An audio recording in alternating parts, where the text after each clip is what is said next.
if it didn't hit the upper deck, it would have been about 15 rows deep into the lower deck in right field. As Incaviglia went over, the wind is, as you'll see, that ball hit very high, and the wind is doing tricks with the ball.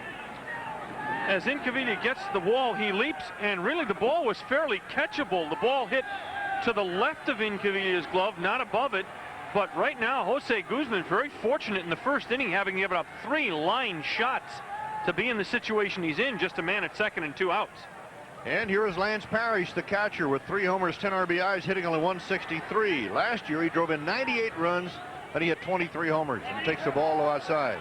He's been having some back problems, and if you ask Sparky Anderson about it, you won't get much of a comment, because there are those who kind of feel that his working with weights over the years, and even during the baseball season, has been hurting him, and they always suspect, or at least they accuse the weights of giving a guy a back problem. Well, whenever Parrish goes into a slump, the Tigers complain about his working with weights. Then he hits 30 homers, drives in 99 runs, and funny how the talk disappears. You know, Sparky really got after him when he first came over. He said he wouldn't allow anybody to use weights. But when you have a guy like Parrish, well... Merle, are you going to walk down and tell this guy who looks like a linebacker you can't lift that weight? By the way, he hit a home run yesterday in Tiger Stadium, about 15 rows deep in the upper deck in left field. He takes a ball down low, and he's on with a walk. So Parrish goes to first with a free ride, and the Tigers have 2 men aboard in the top of the first. And Bobby Valentine goes running to the mound, and you would kind of suspect that the conversation will have something to do with his mechanics. This is Harry Spillman, who has really bounced around recently. Signed by the Reds, and then released by the Reds, and then taken by Houston and released by Houston. And it really is significant of the injuries on the Tigers that the starting lineup tonight has Spillman in it. This club has Gibson, Grubb, and Engel all on the disabled list. You sometimes wonder if Spillman, Sheridan, and some of those others would even be here if everybody were healthy. Well, the Tigers, you know, used to be, they had a pretty good bench, but when you lose 3 guys to the disabled list, that bench starts to vanish in a hurry. Now, Slaught to the mound to talk to Guzman. One of the things that Slaught may be mentioning here, and this is just a guess, is that's a catcher down at second base. If anybody should be good at figuring out signs, series of signs, or no, that's Evans down at second base, I'm sorry. Strike the comment. The catcher's at first base. Here's the next pitch, and it's up high and outside for a ball, and it's 1-0. I do think that the conversation involved the switch, though, with the runner at second. Doesn't make a difference who the runner is out there. Yeah, especially a veteran like Evans, and really Guzman, you don't want to get crossed up in this situation. And a strike at the knees to make it 1 ball and a strike to Harry Spillman. The outfield is going to shorten up a little bit in center and in right for Spillman as he goes after that sinker and misses it, but it's 1 ball and 2 strikes. Guzman got him to bite on a very bad pitch there, a fastball low and away and sinking even further out of the strike zone. Jose 1-2 to Spillman, 2 men aboard, 2 down, top of the first inning. We have a late start tonight because of a little shower that held us up, and he got him on a bad pitch, and down he goes on strikes. So Spillman trying to check the swing, couldn't do it, and Guzman is out of the inning, and the Tigers are gone, leaving 2 men aboard, a double by Evans and a walk to Parrish. And now HSC will take you to the bottom of the first inning, where Odabe McDowell will lead off for the Rangers, and we'll have the rest of the batting order for you when we return.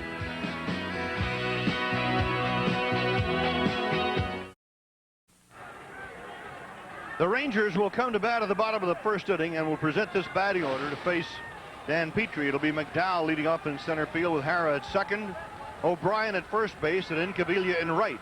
Gary Ward in left field with Parrish the DH, Larry Parrish. Don Slaught is catching, Steve Buechele at third, Scott Fletcher at shortstop, and you watch Guzman work out of the first inning. Now the Tigers defensively will have Herndon in left field, Collins in center, and Sheridan in right, with Cole, Strammel, Whitaker, and Evans on the infield third to first. Lance Parrish is catching, and Petrie is on the mound. 27-year-old Dan Petrie is 1-2 this year with a really enormous earned run average for him, 6.10 in 31 innings. He's given up 41 hits, walked 13, and struck out 15. This is a guy who 6 years in a row has won at least 10 games, the 6 full years he's been in the big leagues. 4 years in a row has won at least 15 games.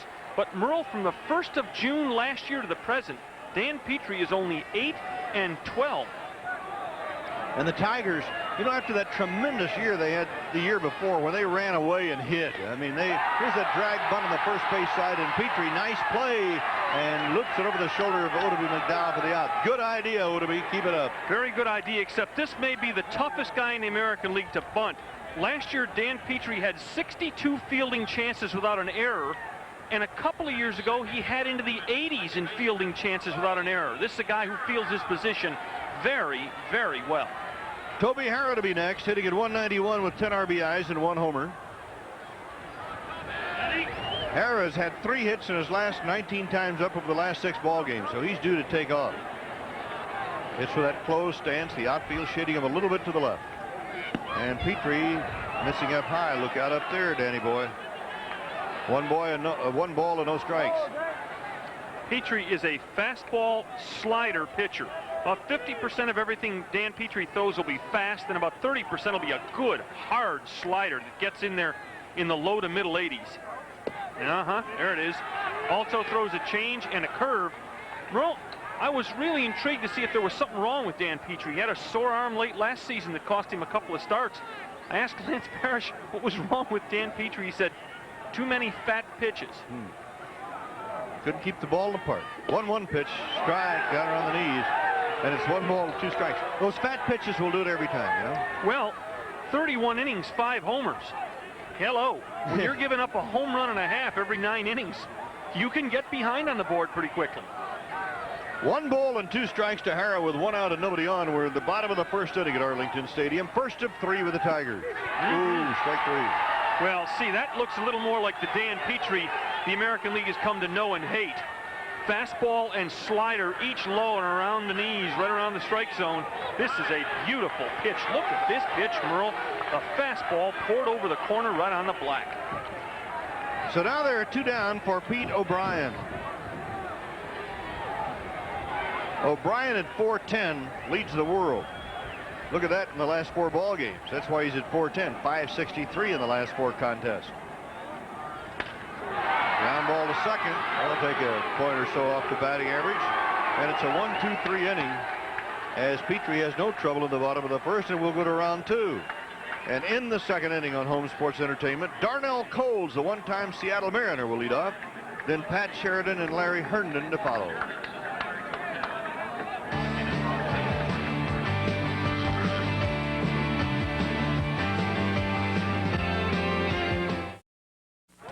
We'll return tomorrow and Wednesday night for more Ranger baseball and HSE. And here are the pitching matchups tomorrow evening.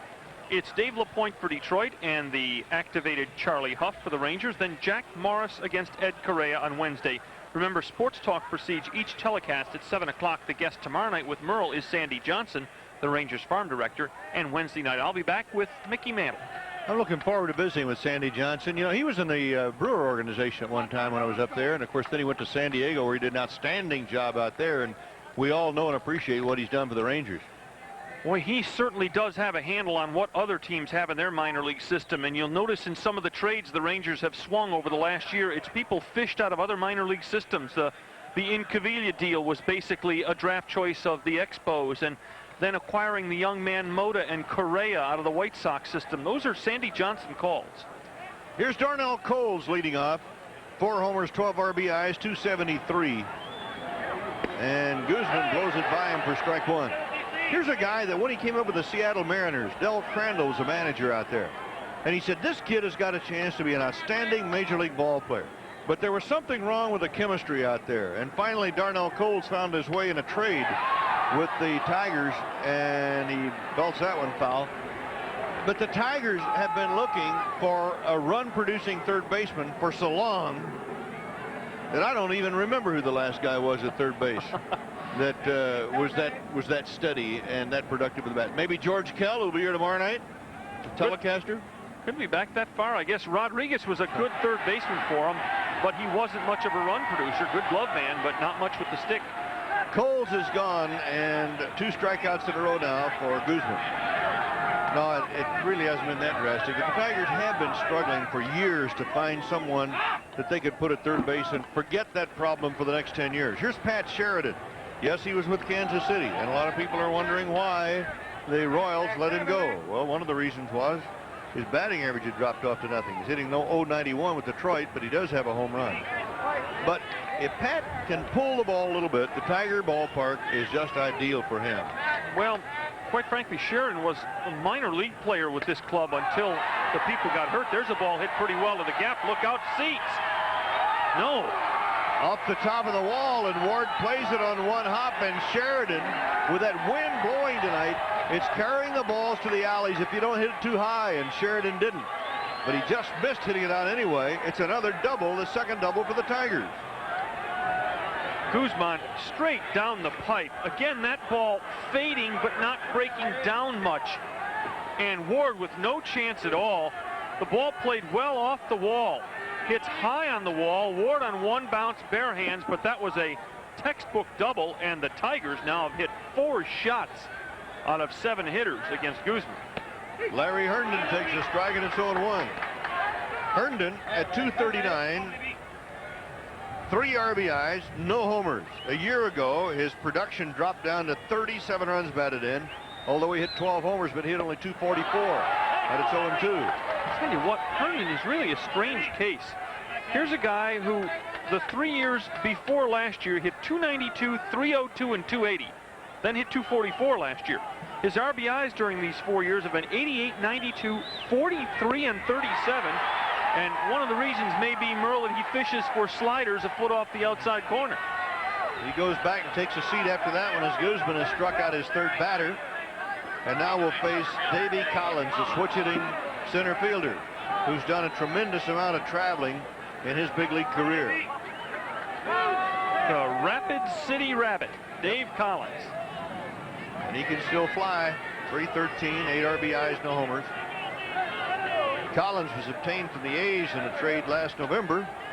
Started his major league career with the California Angels and went to Seattle, then found a home in Cincinnati for 4 or 5 years. Then with the Yankees, then Toronto, and then Oakland. Now Detroit. Now he takes the ball low.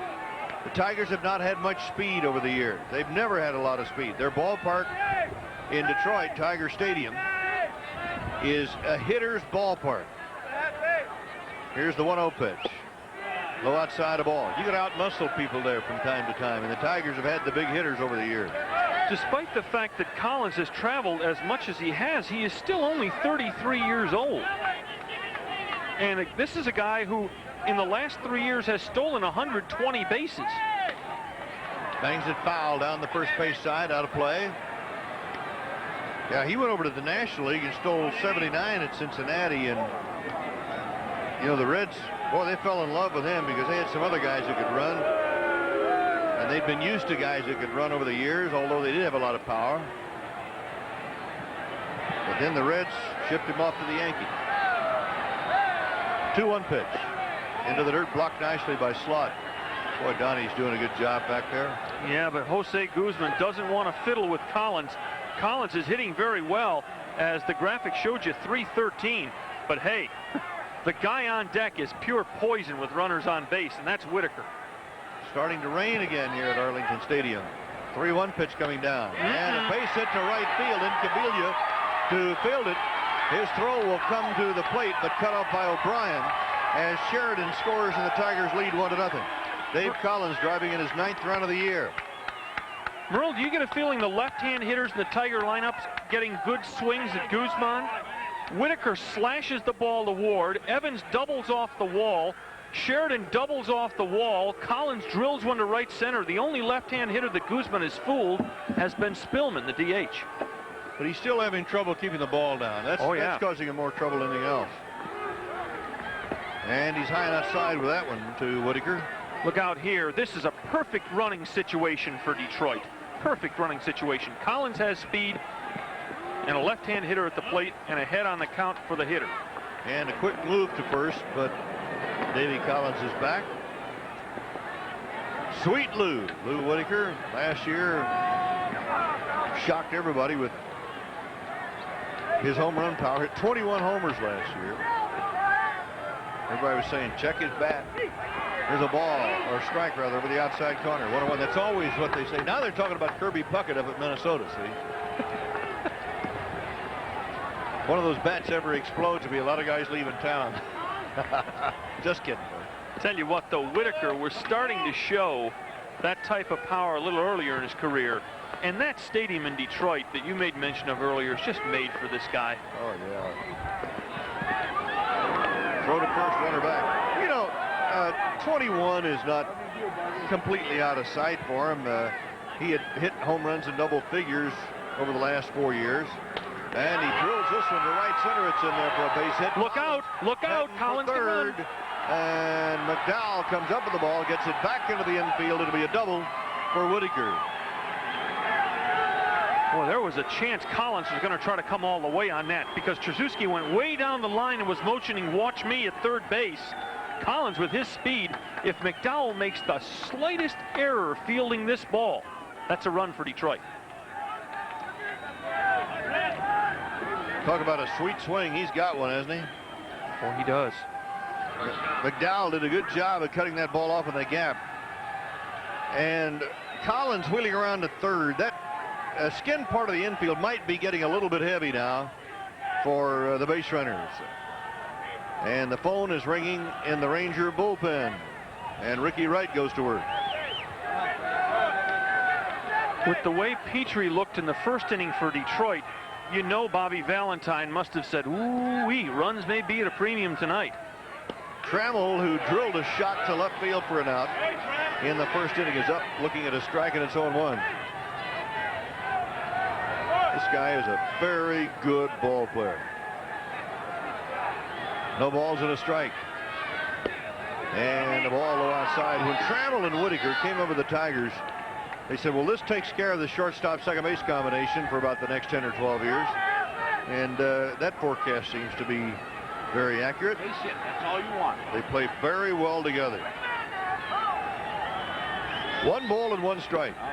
Sinker down low, and it's 2-1. In 1983, Whitaker hit 320 and Trammell hit 319. That was the first time in 44 years a shortstop second base combination had each hit 300 in the American League. The Red Sox, Dorr and Cronin, the last to do it. That's a strike to the inside corner. And it's 2 balls, 2 strikes. Trammell is out of Garden Grove, California. Only 28 years old. Boy, the American League has really come up with some great shortstops. Here's the 2-2 pitch. Down low, blocked nicely by Slaught. I guess starting with Robin Yount in Milwaukee, and you think, my goodness, that makes Yount old. You got to remember, he was a regular shortstop, but he was 18 years old. Then came Trammell, then came, well, let's see. I'm thinking specifically of Cal Ripken Jr., but it seemed like there's somebody else in there I'm forgetting. Well, Franco came over from the National League. Here's a gimme for the Rangers. They're going to get out of it. Check swing takes Trammell right out at first base unassisted. Yeah, Franco was the other one I was trying to think of, and he was just here, but he did come out of the National League, but he's still a young guy and has a long road ahead in the major leagues. 1 run, 3 base hits, and 2 left on. We'll go to the bottom of the first inning. The Tigers won, the Rangers nothing. HSC will showcase Pete Incaviglia, who will lead off in the bottom of the second. For 5 decades, Paul Richards was a major league player, manager, front office executive. For the last several years, a special assistant in the front office of the Texas Rangers. He died yesterday at age 77 of a heart attack in his hometown of Waxahachie, Texas. Funeral services will be held Wednesday morning for one of the true gentlemen of the game, Paul Richards. Who covered all the bases. Yes, he did. He was everything. He caught for the Tigers in the 1945 World Series. Boy, we'll really miss him. And you talk about a judge of talent. Wow. Look what he put together in Baltimore. Then was in, of course, right there with Houston's building program and Atlanta. And then, of course, he managed the White Sox and had the Go-Go Sox with Nellie Fox and Rivera and all that game. Yep. Here's Pete Incaviglia hitting at 197, 3 home runs and 9 runs batted in. Had his first 3-hit day yesterday at Yankee Stadium, and that was a tremendous thrill for him. You should have seen him in BP tonight, folks. There's a strike from Petrie. I'm telling you, he put on a display that had the Tiger dugout almost awestruck watching him belt the ball into the seats in right field, center field, and left field. Down low ball. The only problem is during the game you can't signal out to the pitcher that you want the curveball up. Nope, it's a little bit different when the bell rings. In the last 5 ball games, though, he has had 7 hits and 16 times at bat. 1 and 2 now. He jumped his batting average from 127 to 197. 7 of his 14 hits, 3 doubles, 1 triple, 3 homers. Man on the mound has been a true workhorse. 107 starts in the last 3 years. That's the #1 figure in the league. 3 pitchers have made 107 starts in the big leagues in the last 3 years. Steve, Morris from Detroit, and Petrie from Detroit. Here comes the 1-2 pitch. Bounce foul to the left of the plate. You know whose pitching staff? The 3 guys that are going to be in that category up at Minnesota with Butcher, Smithson, and Viola. Boy, those guys, I mean, they're out there every 4th day, day in and day out. Yeah, you throw Blyleven into that 4-man rotation. There's a chance all 4 of those, if they stay healthy, will start over 35 games this year. You know, Norm, you got to feel that with that pitching, that they have and that ballpark that they're in, there's something that's out of sync with that ball club. They're better than what their standings show them to be. 1-2 pitch on the way, and it hit the bat or hit his arm. I'm not sure which. Hit the bat. So in Cavilla, still with a 1 count, rather a count of 1 ball and 2 strikes. He better get used to that. They're going to pitch him tight. Well, and in Cavilla, see those hands come out over the plate. That ball wasn't more than maybe 6 inches inside. Take a look at it, Merle. This ball isn't that far off the plate. It's starting to tail, and Incaviglia checks off. It hits him in the bat down by the handle, and he's just coming off a situation where he was hitting the hand by Jim Kern. 1-2 pitch. Bouncing ball to third, 1 hop to Darnell Coles, who pulls it down and throws wildly at first. Incaviglia falls down as he now is up going to second. Evans retrieves the ball. Incaviglia winds up at second base. So the Rangers have their first base runner. Well, the error is going to go to Darnell Coles on what should have been a simple play, but believe me, Terrell Evans did not distinguish himself on this ball either. Look at this throw. It isn't that bad. Evans just looked a little awkward making the stretch there. Looked like Evans could have handled that ball. Now Gary Ward is up. Talk about a guy that's due as Incaviglia's on second as he is the tying run out there. 1-0 Detroit, top of the second inning. Ward is hitless in his last 13 times up, so Wardo is definitely due to have a night. Petrie throws down low, and it's 1 ball and no strikes. Going back to Incaviglia and pitching him tight, they're not going to let him, when they watch this guy in batting practice and what he can do and the power that he has, they're not going to let him get pitches where he can extend those arms and drive that ball. They're going to jam him day in and day out. Here's a 1-0 pitch. Down low for a ball, 2-0 the count, and try to at least intimidate him a little bit. Yeah, that's certainly what he's going to get the first few times around the league. The people who have scouted Incaviglia realize that when the ball is up and he gets those barrel arms out, he can hit it a long way to any field. 2-0 pitch, fouled off to the left of the plate by Gary Ward. Here are a couple of people who have some history right here. Gary Ward, in his last month as a Minnesota Twin, 1983, was hit in the face by Dan Petrie. Remember, he wore that half football helmet for about a year. 2-1 pitch coming down, and a breaking ball foul down the right field line and out of play.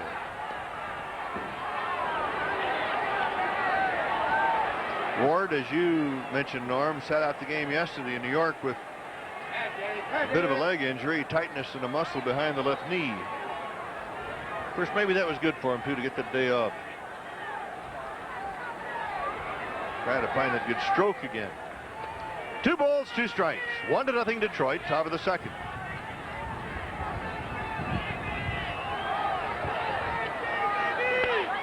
Fouled away. There's nobody out. Ward is a good right field hitter. They've closed the gap on the right side of the infield.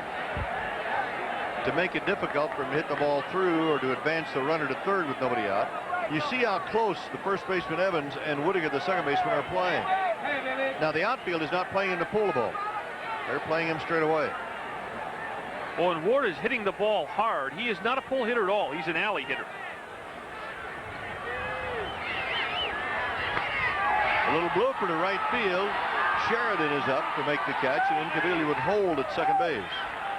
Ward trying to do his job, trying to hit the ball to the right side, but got it in the air. So Incaviglia at second with one out for Larry Parrish. You know, Merle, this is a team that as a group the Rangers do not hit. They have some really paltry career averages against the Tigers. Pete O'Brien's a .229 career hitter against Detroit. Ward, whom you just saw, .249. Larry Parrish, .230 career against Detroit. On deck is Don Slaught, a .213 hitter against Detroit. Those are a lot of big sticks that don't hit this club very well. You know, you think that any team with a pretty good hitting ball club would hit reasonably well against Detroit, because when they go to Tiger Stadium, it's such a great hitter's ballpark. Breaking ball, bouncing away, Incaviglia heading for third, and he is out at third.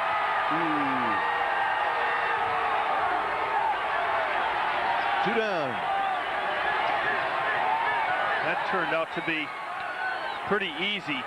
Parrish, maybe the best all-around catcher in baseball. If not, he's one of the 2 or 3 best. Blocks, hops, rated the best throwing arm in the American League by the managers in voting the year before last, and Pete Incaviglia is easy.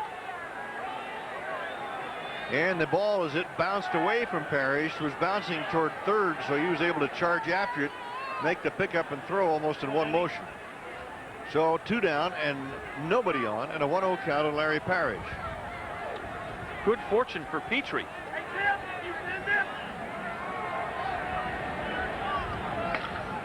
Bouncer to third. Coles plays it off his chest and gets Parrish at first, and that'll do it. So no runs and no hits. Incaviglia a race trying to go to third on that short pass ball. Nobody left on at the end of 2 on Home Sports Entertainment. The Tigers lead the Rangers 1-0.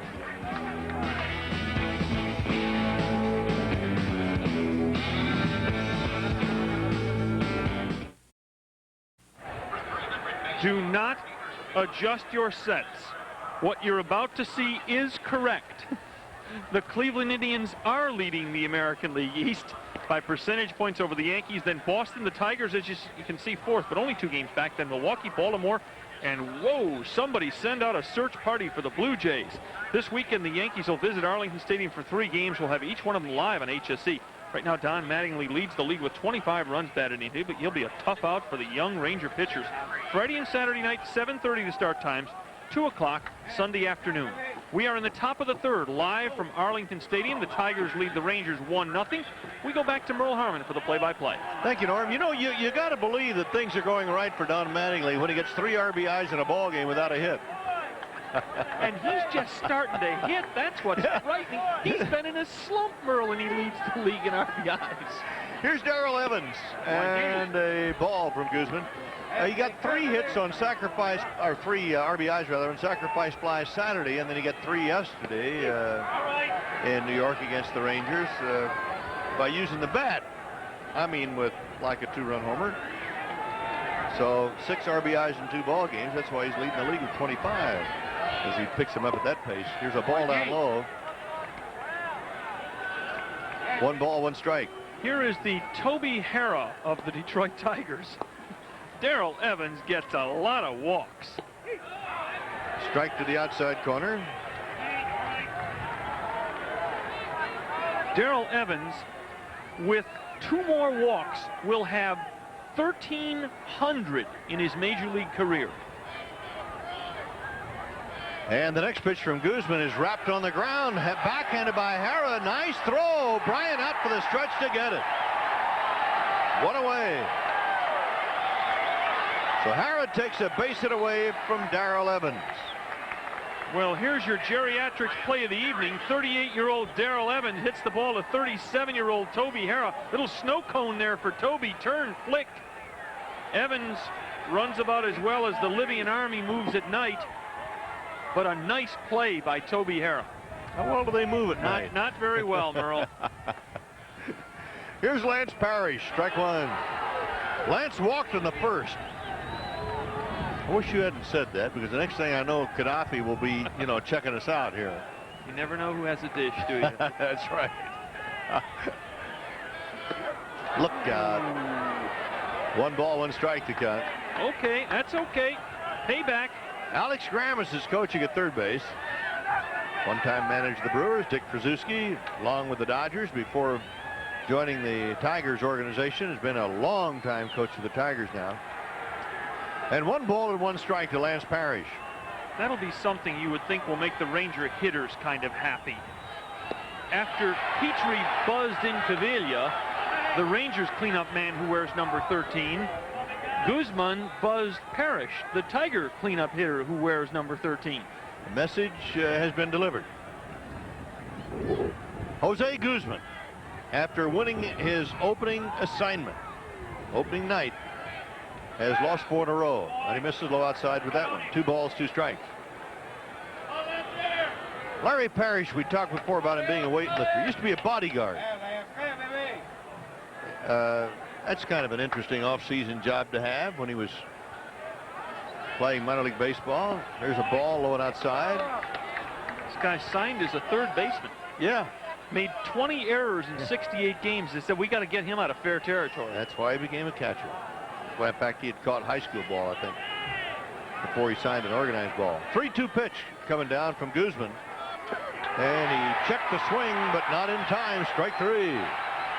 So a big breaking ball fools Parrish, and he is out on strikes. And there are 2 down. Harry Spillman is next, the DH who struck out of the first inning. 4 strikeouts for Guzman.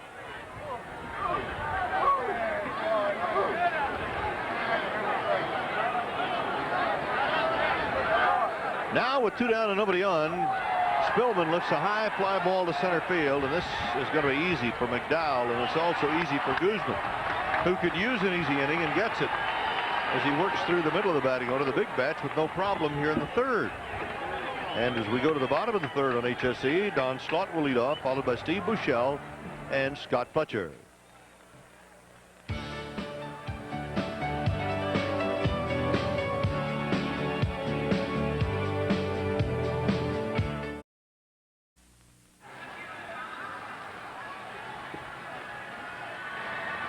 Scores over the ball games.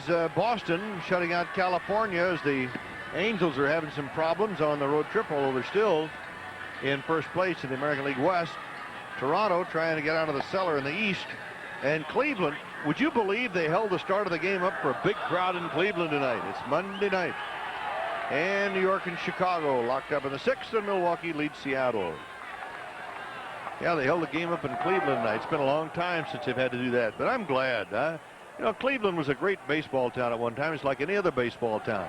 If you have an entertaining ball club, people come out. I still think they gave away too many free tickets way back when Bill Beck was there, and that's a long time ago. Well, they've got an entertaining ball club. Don Slaught leads off, strike from Petrie, 0-1 the count. As a matter of fact, Merle, they were far too entertaining when they came through Arlington Stadium last week. They do have an entertaining ball club. They got some guys who can do some things. They have a better atmosphere over there. They're trying to get their ownership straightened out.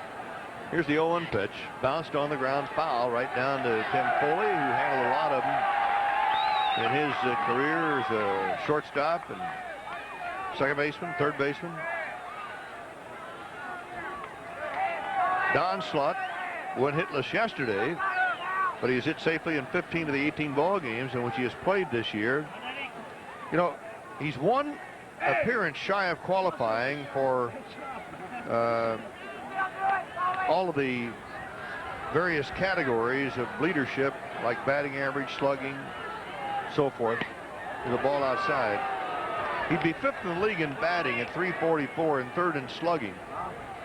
But he needs 69 plate appearances to qualify, and this is only a 69th right now. Dan Petrie on the mound.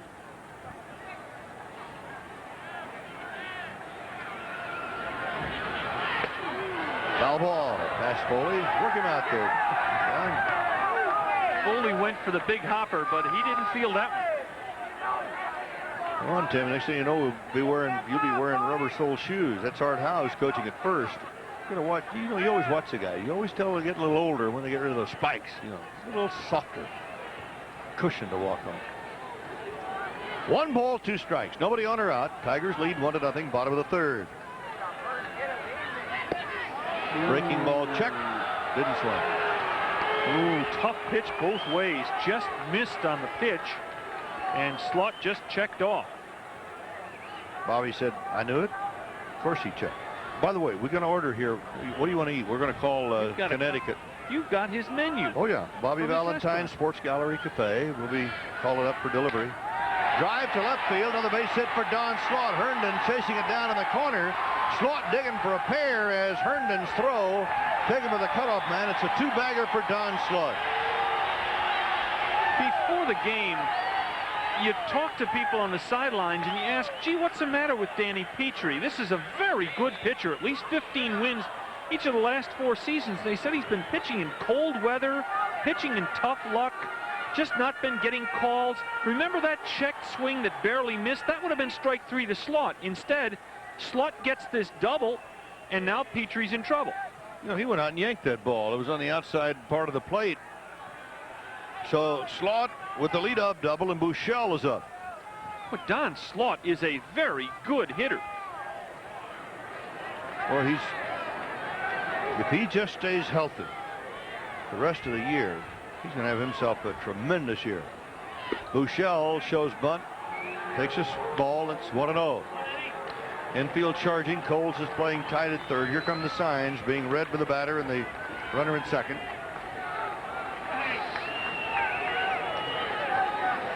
You may be asking, gee, why would you bunt? Well, Guzman looked very steady in the top of the inning, number 1.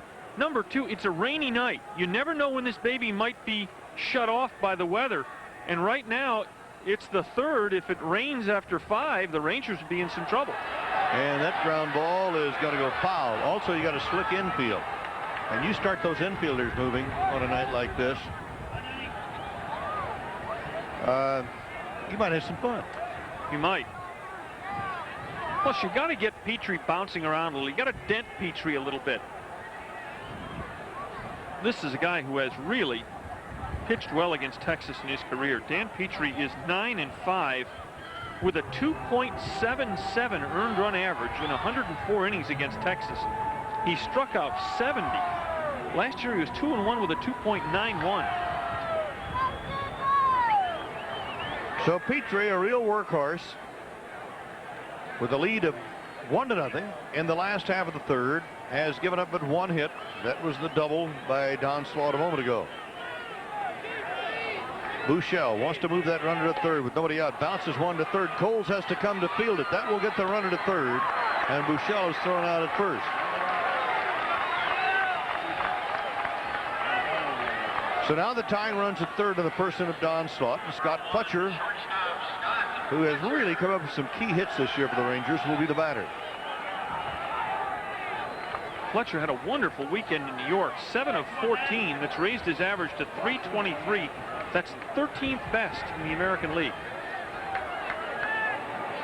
The Tiger infield is going to come up close. Why would they play for a 1-run lead? Just exactly what you talked about, Norm. It may rain again.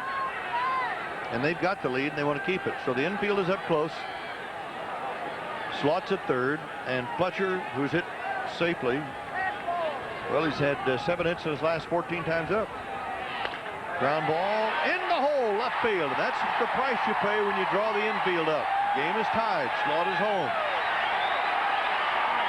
Fletcher is a tough little guy with runners in scoring position. It's a tough little guy, period. Remember early in the year they said, well, Curtis Wilkerson's the starter at short and Toby Harris the starter at second, but Scott Fletcher will get some work.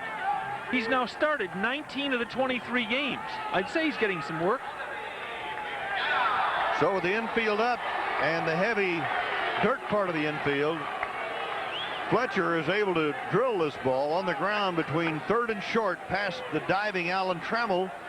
And you saw the runner at third slot holding to make sure the ball went through the infield. Here's Odeby now with one out and the game tied at 1. Good spot for the Rangers to play a little hit and run and hit, something of that nature. Odeby grounded out to the pitcher back in the first inning. He was trying to drag bunt, and Petrie made a good play on him.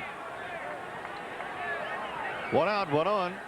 Score tied at 1. Last of the third. First of 3 with Detroit. A ball, 1-0. Tomorrow night, it'll be Dave LaPointe against Charlie Huff as Charlie debuts. Jack Morris will work Wednesday night against Ed Correa, who pitched a tremendous game against New York last Friday night, going the distance for the win. 1 ball, no strikes. Good spot to fool if you want to put a play on here. That's outside of ball, 2-0 the count. Another good spot right here. Here comes the strategy right now.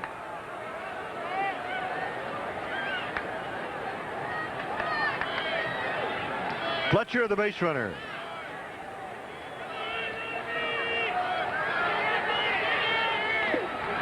Breaking ball, foul down. 2 balls and a strike. Petrie took a bit off there. Interesting that Petrie, who's always been a hard ball pitcher, now has enough confidence in the off-speed stuff to use it. 2-0, runner at first, 1 out, tie ball game. The Tigers won 7 of the 5 games played last year, but the Rangers won 5 of the last 8 during last season against Detroit. Boy, but Detroit has been poison on this club in the 80s, haven't they? Holy. Runner going, fly ball to center field. The wind blowing it around a bit, but Dave Collins is out there, and Davey pulls it in, and there are 2 down. Detroit has won 42 of the 60 games played between these 2 teams in the 80s. Tigers, you know, the Tigers, people forget the Tigers went through a building program a few years ago, somewhat like the Rangers are involved in now. You know, they were losing. They bring, nobody knew who Lou Whitaker was or Alan Trammell was when they brought him up, and they finally decided they were going to do it with their farm program, and basically they did. They made a trade here and there, but they had some good farm products. Well, middle to the late 70s, this may have been the worst team in the American League in Detroit, and they had one classic draft, though. June of 1976. With their second choice, they took all-star shortstop Alan Trammell. With their 4th choice, they took Dan Petrie. With their 5th choice, they took Jack Morris. That's not a bad draft. Right to Hara, and it's 0-1 to Toby, who struck out in the first inning. Consider that the year before they had made Lou Whitaker their number 5 choice and Brookins their number 1 choice, and the year before that they made Lance Parrish their number 1 choice. Merle, you can get better pretty quickly with 6 draft choices like that. Well, that's what we were alluding to. See, all those guys came through their farm system, the backbone of this ball club that just killed the American League 2 years ago. Well, and Gibson's a draftee of theirs. Yep. Mix him in. And they've made the spot trade. Herndon, who did not have a good year last year and is off to a slow start this year. Here's the 0-1 pitch. Bouncer down the third baseline, foul outside the bag. Well, the key trades for this club, the acquisition of Chet Lemon for Steve Kemp. Lemon has become a really sound center fielder for them.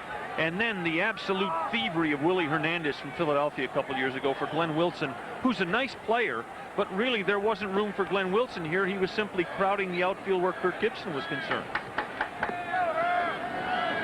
No balls, 2 strikes, 2 down and 1 on. Score tied at 1. Last half of the third. Dan Petrie working to Toby Hara. Goes to first instead. Scott Fletcher is back. With Hara in the hole, this wouldn't be a bad spot for Scott Fletcher to run. Even though you're running on a very good catcher, Parrish. Hara's in the hole 0-2. Even if you get thrown out, you get Toby leading off next inning, which isn't all that bad. So Petrie checks over at first. And the pitch out. Parrish must have been thinking with you. 1 ball and 2 strikes. Petrie didn't give him what you'd call an easy pitch to throw on, though, did he? 7.5 feet off the ground. There's an ideal size for a catcher. Parrish. He is some big target back there. Oh, he almost had Fletcher leading the wrong way. And I think Petrie is also aware that that ground is a little slippery down there. And if he can get a guy leading the wrong way, he's got a shot at him. Tell you what, Merle, I think Darrell Evans made a mistake. Watch Darrell reach for the ball. See, you shouldn't reach for the ball. You can't go out, get it, and bring it back faster than the ball can simply arrive, and you can snap it down. If Darrell had just stayed back, caught it, and snapped it straight down, he might have had Scott Fletcher there. So it's 1 ball and 2 strikes. Fletcher at first, 2 down, and Hara at the plate against Petrie. And the game is tied at 1. Ground ball to short. Trammell will take the short play, and they get Fletcher on the force out. So the Rangers tie it on a double by Slaught and a single by Fletcher. And as we go to the top of the 4th, it's a 1-1 ball game on HSC. And the Tigers will have Darnell Coles, Pat Sheridan, and Larry Herndon coming up.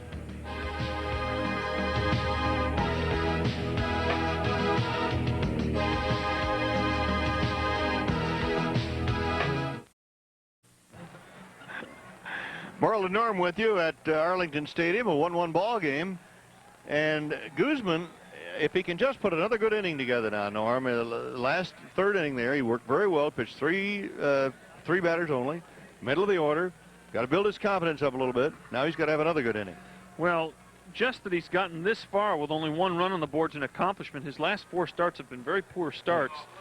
He's been giving up about 2 runners per inning his last 4 starts through 19 innings. And gracious, this one looks like a masterpiece compared to his last 4.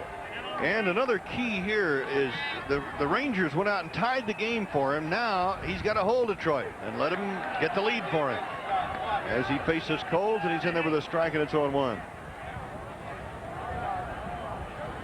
Coles is hit safely at 8 of 10 games for the Tigers. That's a strike. 0-2 the count.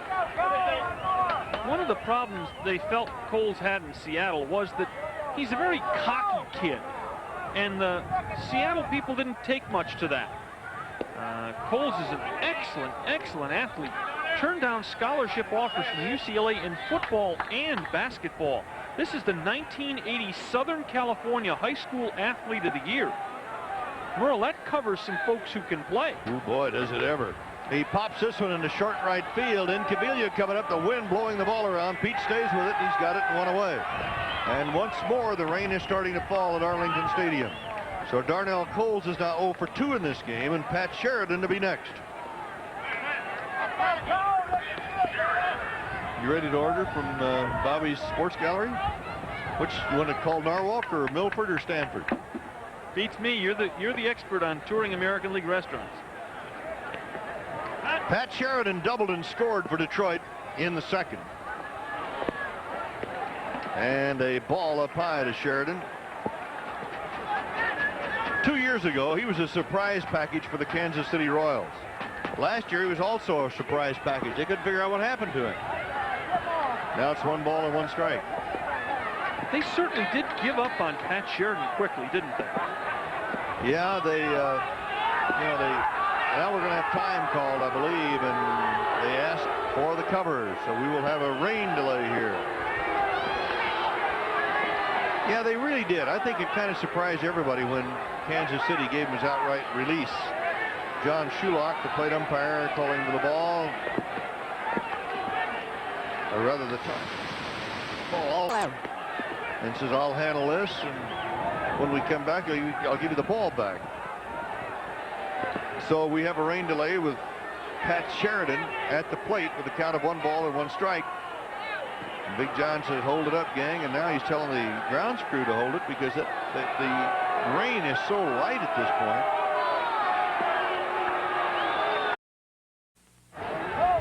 Welcome back to Arlington Stadium. Merle Harmon and Norm Hitchcock with you once again. After the rain delay, we're in the top of the 4th inning. The Tigers are batting, tied with the Rangers at 1. Darrell Cole's the first batter, flied to right. Then Pat Sheridan was at the plate with a count of 1 ball and 1 strike when the rains came and the umpires halted play. So we're back in action at 9:37. When did we quit? It's a 2-hour ball game, and we're in the top of the 4th thanks to all these rain delays. So Pat Sheridan, who doubled and scored the Tiger run in the second, is up there against Jose Guzman. And a strike around the knees, and it's 1-2. The Tigers scored their run in the second with a win with 1 out. Pat Sheridan doubled and then was singled home by Davy Collins. We had a 25-minute delay officially. The grounds crew, Jim Anglia's crew, put the compound, the drying compound, on the skin part of the infield. It should be in pretty good shape. 1-2 pitch. Struck him out. 5 strikeouts for Guzman. Guzman's not a strikeout pitcher at all either, usually. Very much a control pitcher. The next batter will be Larry Herndon. The Rangers scored their run, tying the game in the bottom of the 3rd when Slaught doubled and Scott Fletcher singled him in. So we're tied at 1, top of the 4th, as Guzman works, and I believe that was a pitch. I don't think time was called as Herndon stepped away, and it's 1 ball and no strikes. Now he got away with one there, didn't he? He walked away from the plate. Time was not called, and it was still a ball. Here's the 1-0 pitch. Outside and low, and it's 2-0. 2 balls, no strikes to Larry Herndon, who fanned in the second inning. 2-1. It's the same pitch he struck out on in the second inning, the breaking ball off the outside corner. We're trying to figure out what's happened to him.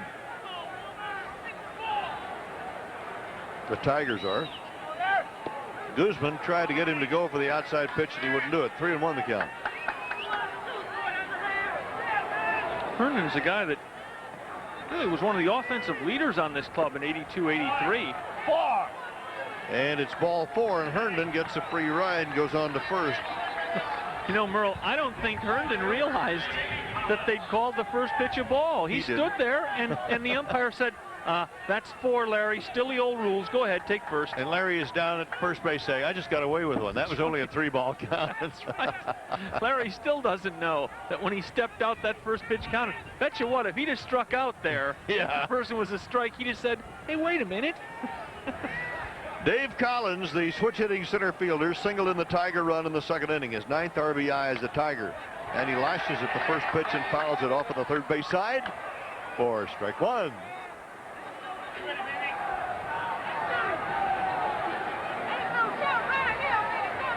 No balls and a strike. Now time is called for a moment. The wind still coming in out of the south at a pretty good clip. Collins looks at a strike. 0-2. Herndon used to be pretty much a threat to run. The last 5 years, here's how his stolen base totals have gone: 15, 12, 9, 6, 2. Doesn't sound like Larry's running much anymore. Getting a year older every year, too, huh? Well, when your batting average drops from 290 to 230, there are, shall we say, less opportunities to run. You're not on base that often, are you? No balls, 2 strikes. And Collins belts it to the gap. Otoby is after it, trying to run it down. It's by him, and he flags it at the warning track. Herndon being waved. Harris throwing the way to the plate. Is not going to be in time, and the Tigers lead. So Collins has driven in both runs tonight for Detroit. Boy, Merle, the left-hand hitters have really nailed Guzman tonight. They have hit the ball hard against him. Collins jerks this ball into the alley, and as you can see, Texas was playing Collins the other way. They didn't expect him to pull the ball at all. No, and you got to pitch to that defense. But that breaking ball was right out over the plate and up, and Collins was all over it. By the way, that is not the Texas fandom booing Lou Whitaker. That's all the Tiger fans here hollering Lou. First pitch is a ball outside. In fact, there's a banner out there. I'm kind of confused. It's Tiger Stadium out there in left field. 1 ball and no strikes, 2 down. Tigers lead 2-1. 5 hits for Detroit. Guzman, a strike, belt high, outside corner, 1-1. You can probably hear the wind whipping into our microphones. I guess they don't. I can hear it. Down low ball, 2-1. Detroit 2 runs, 5 hits. The Rangers 1 run and 2 hits. You really got to wonder how much Petrie and Guzman are going to have left in this game.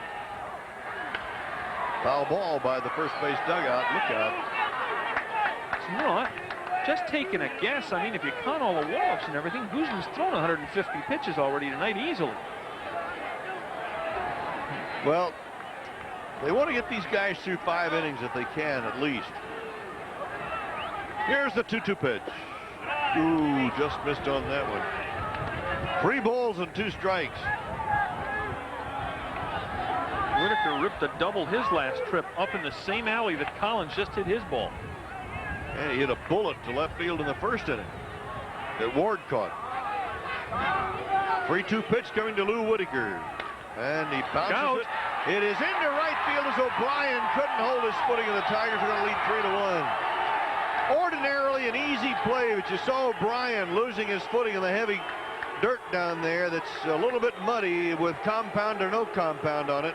And Whitaker bounces it through and comes up with a single, and the Tigers are on top 3-1. You talk about a consistent player. Merle, Lou Whitaker is now in his 9th season with the Tigers. You ready for these stats?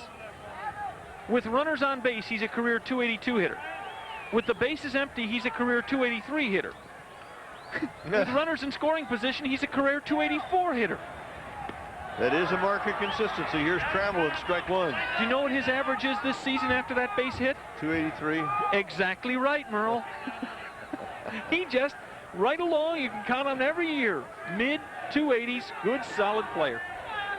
The 0-1 pitch. Trammell hits it on the ground to third. Buechele makes the play and throws an easy play at second into an error. Nice and easy, and that ball apparently got away from Steve. He threw it into right field. It was so easy. But sometimes the easy ones cause the most trouble, don't they? So E5. Easy bouncer. Buechele just picks it and flicks it way high and wide of Toby Harrah. Incaviglia, by the way, makes the smart play there, fielding the ball and pinning Trammell at first base to keep the force in order. Now Darrell Evans with 2 down. Ooh, this is a dangerous dude right here. You're looking at a game that could get out of hand pretty quickly, Merle. He doubled in the first and he grounded out in the third. And last year he hit 40 home runs for the Tigers. And he takes the ball down low. Remember, he got off to a slow start. And Tom Monahan, who is a very personable and reasonable owner of the Detroit Tigers, got a little upset and made a couple of remarks about, hey, what are we paying this guy $800,000 for? Ground ball, right field. There's the reason they're paying him $800,000 or $900,000, I guess. Another run is in. So Evans plates run number 13 with a single to right, and he has 2 out of 3. They got so upset with Darrell Evans last year in his slow start that they put him on waivers. And the Yankees had a deal worked out for Darrell Evans. Detroit wanted a relief pitcher named Mike Armstrong. And at the last minute, the Yankees said, nah, keep Darrell Evans, who then went on an outrageous tear and led the league in homers. It tells you what a genius that man is right there, George Anderson, better known as Sparky. They kept Evans. Look out, Spark. Boy, what a nice man. Here's Parrish. This is Lance Parrish, the Tiger catcher, who has walked and struck out. And it's 1 ball to no strikes. The Tigers are on top 4-1. Boy, you got to feel a little bit for Guzman, don't you? Yep. And the next pitch sinks down low. Ball 2 and no strikes.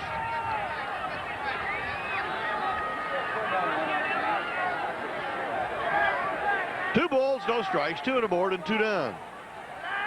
He got the first 2 men of the inning, and then everything has happened. Parrish fly ball to right center. Incaviglia going back. I don't know what the wind will do to that thing. That's what it does to it. Takes it right on out of the ballpark. 3-run homer for Lance Parrish. His 4th home run of the year. And the Tigers lead it 7-1.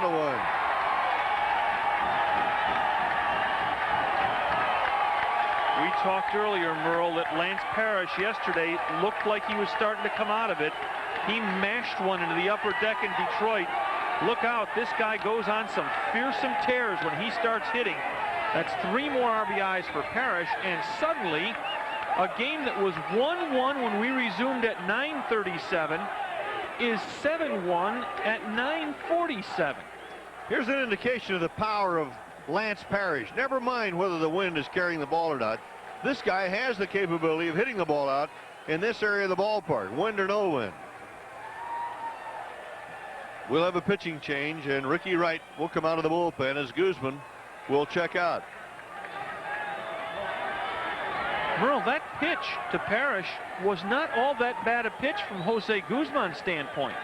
It may have been a little straight, but it's not a pitch that you get the feeling, goodness gracious, that they're going to hit it out of the park. 4 of the runs here are unearned. Yeah, I believe that should read 3 earned runs, because that error continued an inning that would not have continued had Buechele not thrown the ball into right field. So Ricky Wright comes on a relief role, and Jose Guzman not able to turn it around here after winning his first game, the opening game against Toronto, is now facing a 5th defeat, but we have a long way to go. And the Rangers could come back still and have a big inning themselves, as the Tigers have enjoyed here. They put 6 runs on the board here in the 4th. But the Tiger Ball Club, and you mentioned earlier, Norm, that they've got 3 guys on the disabled list that are very important to them. Kirk Gibson, of course, being the biggest guy on that disabled list right now. But hey, this this is a tough ball club, and you just can't give them any. You can't give them anything like an error or anything like that, because they're going to come back and sting you probably. Well, consider Gibson's hurt, Engel's hurt, Grubb is hurt. Parrish is hitting 163 coming in. Chet Lemon's hitting 222. Jack Morris's earned run average is incredible, 6.38. Petrie comes in at 6.10. Willie Hernandez, some say the best left-handed reliever in all of baseball, comes in with a 5.40 earned run average. And Merle, if they win this game, they'll be 13-10. What happens in the American League East when Parrish starts hitting, Lemon starts hitting, Gibson comes back, Morris, Petrie, and Hernandez start pitching? Good gracious, this club is doing a pretty good job of weathering the storm. It'll be a topsy-turvy Eastern Division race. Here's the power of Lance Parrish. Ooh, ball on the outside corner. Did he rip that puppy? He got it way up into the air, and he had a lot of power on it. And all the wind did was just make it a longer home run than it was going to be anyway. Now we're going to have Harper batting for Spillman as Sparky Anderson goes to his right-handed bat as the DH, and he drives the first pitch to right field. And Incaviglia is there to yank it out of the air, and the Tigers bat around. So here in the 4th, they score 6 times. 4 of the runs are unearned. And they take a 7-1 lead over the Rangers as we go to the bottom of the 4th. And this is not an official game yet either. But it looks like we're going to be able to play a while before any more rain comes, if it does at all. Anyway, going into the bottom of the 4th, we'll have the middle of the order coming up for the Texas Rangers on HSE. And let's see what they can do to Dan Petrie after he's had a long layoff and in that dugout.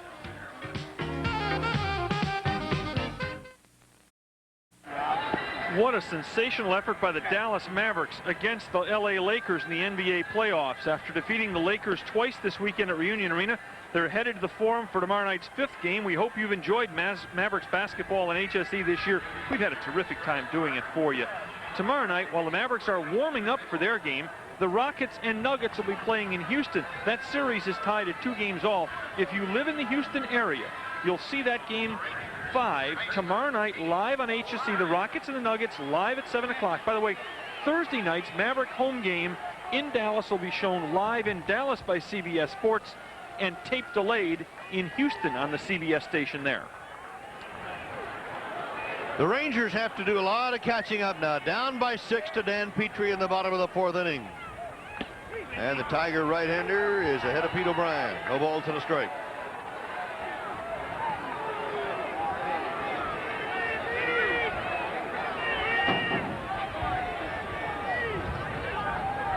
O'Brien, a strike, and it's 0-2. Guzman went 3 2/3 innings, gave up 7 runs, 3 were earned. 8 hits, 5 strikeouts. Petrie, outside a ball, 1-2. Petrie was in the dugout during the rain delay, and while the Tigers were batting for more than 30 minutes.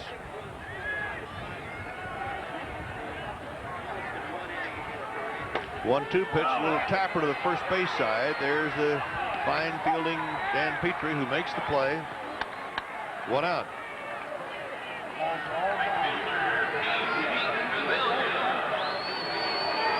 Merle, I got a question for you. Ready as Pete Incaviglia comes to the plate? Major league pitchers, all major league pitchers, last 4 years. Yeah. 15 wins or more every season. 2 people have done it. Who are the 2? Probably Petrie and Morris. That's exactly right. The 2 Tiger stars, Petrie and Morris. They, as you mentioned earlier, they go out there in that rotation and they pitch a lot of innings. Here's Pete Incaviglia, who was on by an error in the second. And there's a drive deep to center field, and the ballpark won't hold this baby.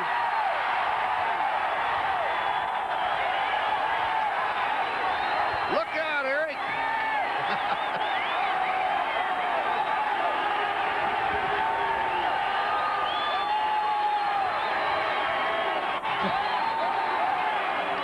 That's what Incaviglia was doing in batting practice tonight. Now, that was just simply a line drive. All right, Eric. Eric Norberg. For all of his stick-to-itiveness, gets a souvenir. Boy, this ball was crushed to center field. Shot of the scoreboard. Look at this ball. Eric, for all you do, this ball's for you. Standing out there in the rain. Way to go, Eric. All right. Look at the fan knocks poor cameraman over there. Boy, Eric. Here's Gary Ward now with a count of 1 ball to no strikes. For the Rangers, a 30th home run of the year. For Incaviglia, his 4th and his 10th RBI. Ward flied to right in the second. 7-2 now. 1 ball, 1 strike to Gary. Ward has hit safely in 10 of his first 13 games this year, but right now is sitting on 0 for the last 14. Fastball strike inside corner.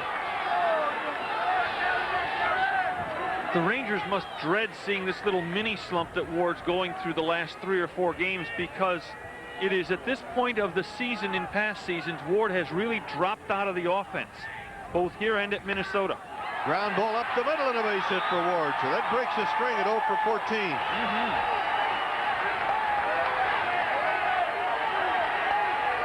Hit number 4, and Larry Parrish coming up. Doesn't look like the layoff did either pitcher much good. Don't think so.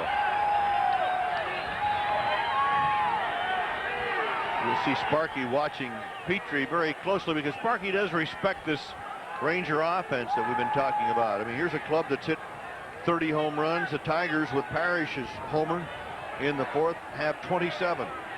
And they're known as the Power Ball Club. Parrish a strike inside corner. The Rangers are hitting 275 as a team. That's second to the Indians at 277 in the American League. The Tigers are hitting only 247. Speaking of the Indians, they're tied at 4 in the bottom of the 10th before a big crowd in Cleveland with the Kansas City Royals. Petrie to Parrish. Breaking ball, low and away. Give you a really odd stat that leaps off the stat sheet here. The Tigers pitching staff has given up 35 more hits than their team has gotten through 24 games. And this for a good hitting baseball team. Really an odd stat. Breaking ball, and I think Larry might like to have that one back. It was up. Tigers have also been outscored by 7 runs this year and out-homered by 7. Their pitchers have really been getting lit up. 1 ball and 2 strikes.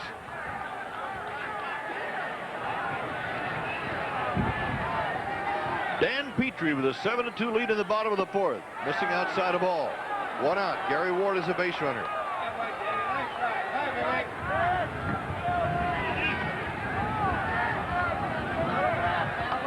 Two balls, 2 strikes, 1 out. Tigers 7, Rangers 2.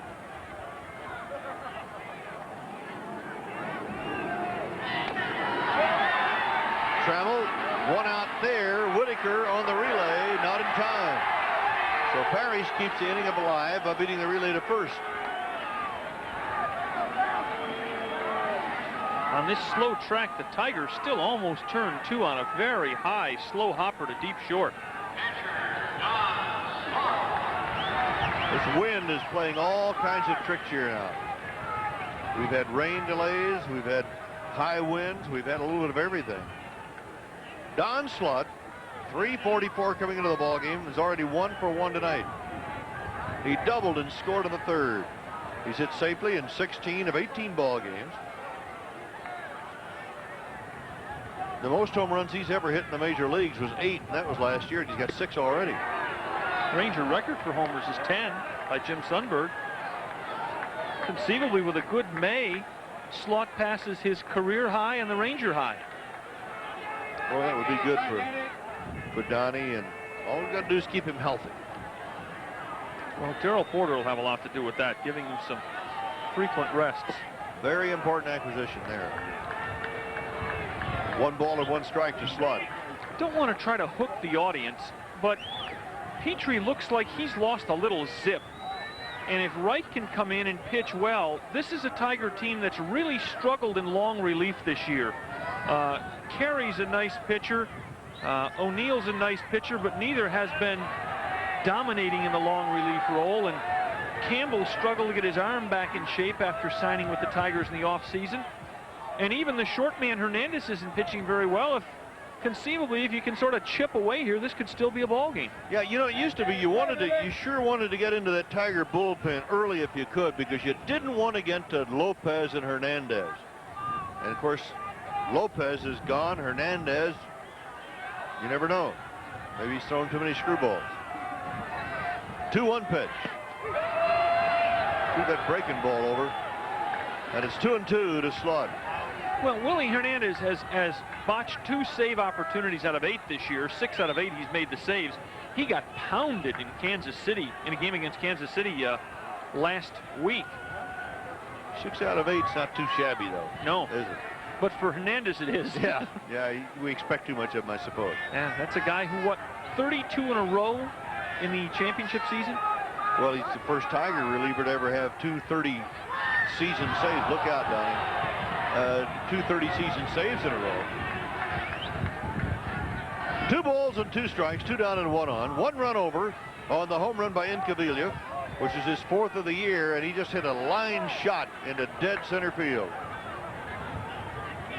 Might remember back in the 2nd inning, Incaviglia got knocked down by Petrie on a high inside fastball that hit the bat.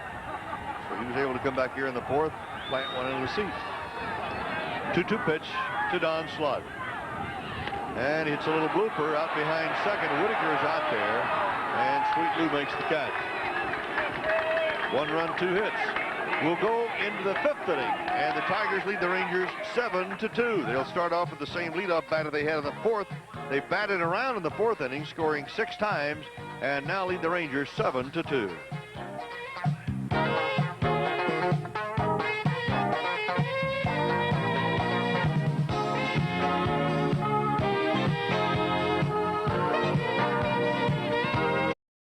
We go to the top of the 5th. The Tigers needing to get out of this inning fully for this to be an official game. This was the Rangers' 2nd run. Pete Incaviglia trying to damage our center field camera. It's 7-2 Tigers. And your play-by-play voice, Merle Harmon. And good guy Eric Norberg, our center field cameraman, handed the ball to this little baseball fan.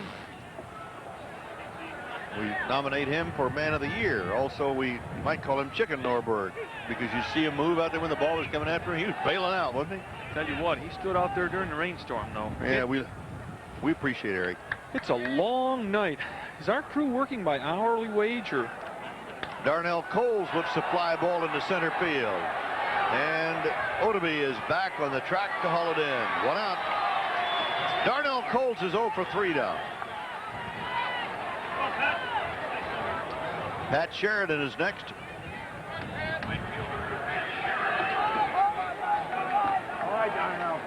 Tomorrow night, game 2 on HSE. Dave LaPointe will pitch for Detroit. Charlie Huff makes his debut for the Rangers. Then Jack Morris on Wednesday night against Ed Correa. Ricky Wright down low for a ball. You know, Sheridan, who was up when the first rain delay hit, is an interesting player, Merle, to get free, basically. He isn't normally the type of guy you'd expect to be released. He's only 28 years old. He had a bad year last year, 228. But the year before that, 283 with 53 RBIs and 19 stolen bases. He's not a bad player. You know, he's another one from the Detroit area. He comes from Wayne, Michigan. He played collegiate ball at Eastern Michigan University. Tigers are probably hoping that lightning will strike again for them. They've been very fortunate in developing Michigan players, whether they signed them themselves or obtained them from somebody else. Here's a guy that, Lord help that it doesn't happen. Should something happen to Chet Lemon, here's a player who's played center field in the big leagues. It's tough to find left-hand hitters with speed in their 20s. Really a strange situation where Sheridan was released in Kansas City. He's 2 out of 3 tonight with a double in the second, a run scored. Then the single here in the 5th inning, and Larry Herndon will be up next. Tigers lead it 7-2. We're in the front half of the 5th inning. Over in Kansas City, they hardly ever let Pat Sheridan hit against left-hand pitchers. Do you realize last year we just saw Pat Sheridan single off left-hand pitcher? Last year Pat Sheridan had one base hit off a left-hand pitcher all year. Does that show what he did the year before, though? No, it doesn't. Yeah, because he played pretty regularly the year before. Well, they only let him hit 14 times against lefties last year. He was generally, it was a blowout like this where they'd leave Sheridan the game to face a lefty, and that's about the only situation. No balls and a strike, 1 out, 1 on. Tigers lead at 7-2. They got 6 runs in the top of the 4th. Ricky Wright, that's a double play ball, but it's booted by Hara. They get the out at second. That'll be all. That ball was hit so sharply. If Kobe is able to field it cleanly, they've got the sure DP, but sometimes that doesn't happen. So Herndon is on with the fielder's choice. What Hara may have been thinking here is pick it up and touch the runner who was coming down. Then when he dropped it, lost all chance. Still made a nice quick clip there. And Fletcher taking the throw, settled for the out there. Herndon is on with the fielder's choice, and Dave Collins turns around to bat on the right side.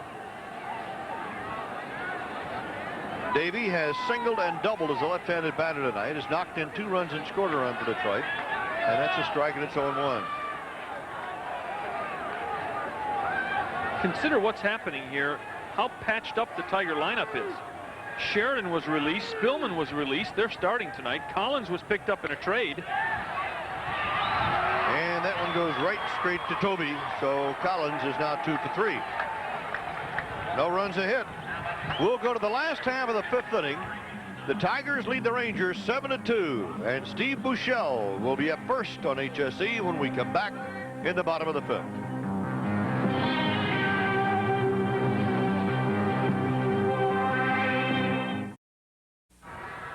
Ranger guests appearing in our pregame show receive a handsome Seiko Longines watch from Gordon's Jewelers, where love is in the air.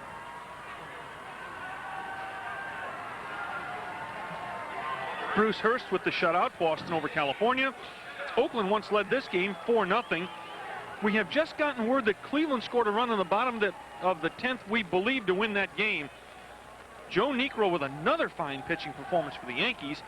And Milwaukee, behind Tim Larry and Don Plesac, beat Seattle 3-1. The Rangers come to bat now in the bottom of the 5th inning, trailing by 5 against Dan Petrie, and Buechele misses that first one, and it's no balls and a strike. Scott Fletcher to follow, and then McDowell will be up. And it is a final. Cleveland did get a run in the bottom of the 10th. The information was correct. They beat Kansas City 5-4. You don't think the Tigers might hurry through this bottom of the 5th, do you? When they get through the bottom of the 5th, we have an official game. And a strike. Check that, a ball. 1-1 the count. There's a guy down here doing what looks like a rain dance. Merle, look at in the upper deck here in 314. Now, come on, Norm. That guy's the president of the Norm Hitchcock fan club. I've seen him in a lot of meetings. I have a card myself. He's the president and only member. And a ball inside. He's in an association that includes John Lowenstein. 2 balls and a strike. Nobody on or out in the Ranger half of the 5th. 7 runs, 9 hits for the Tigers. 2 runs, 4 hits for the Rangers.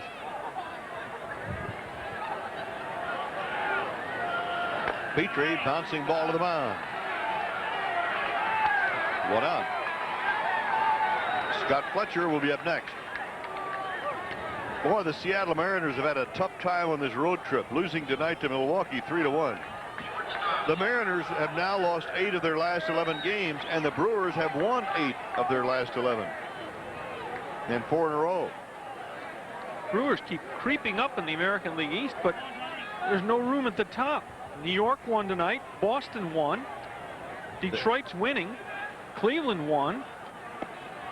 Ball outside to Scott Fletcher. The Indians have now won 8 in a row. Boy, it's been a long time since the Indians have had an 8-game winning streak. This is not a very good night for the American League West. They are 0 for 5 and the 1 game left. The Rangers trail 7-2 in the 5th. This is a bagel for the American League West tonight, it looks. A bagel? A big 0. Yeah, but don't do that to me. I mean, next thing I want to ask for is cream cheese, you know, and a little strawberry jam.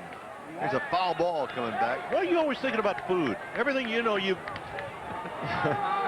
always bringing food into the picture. Well, Merle, if there are baseball fans around America with home sports entertainment subscriptions or with satellite dishes, they're either here or they're not watching a game. Here's the 2-1 delivery. Strike, belt high. 2-2 to count.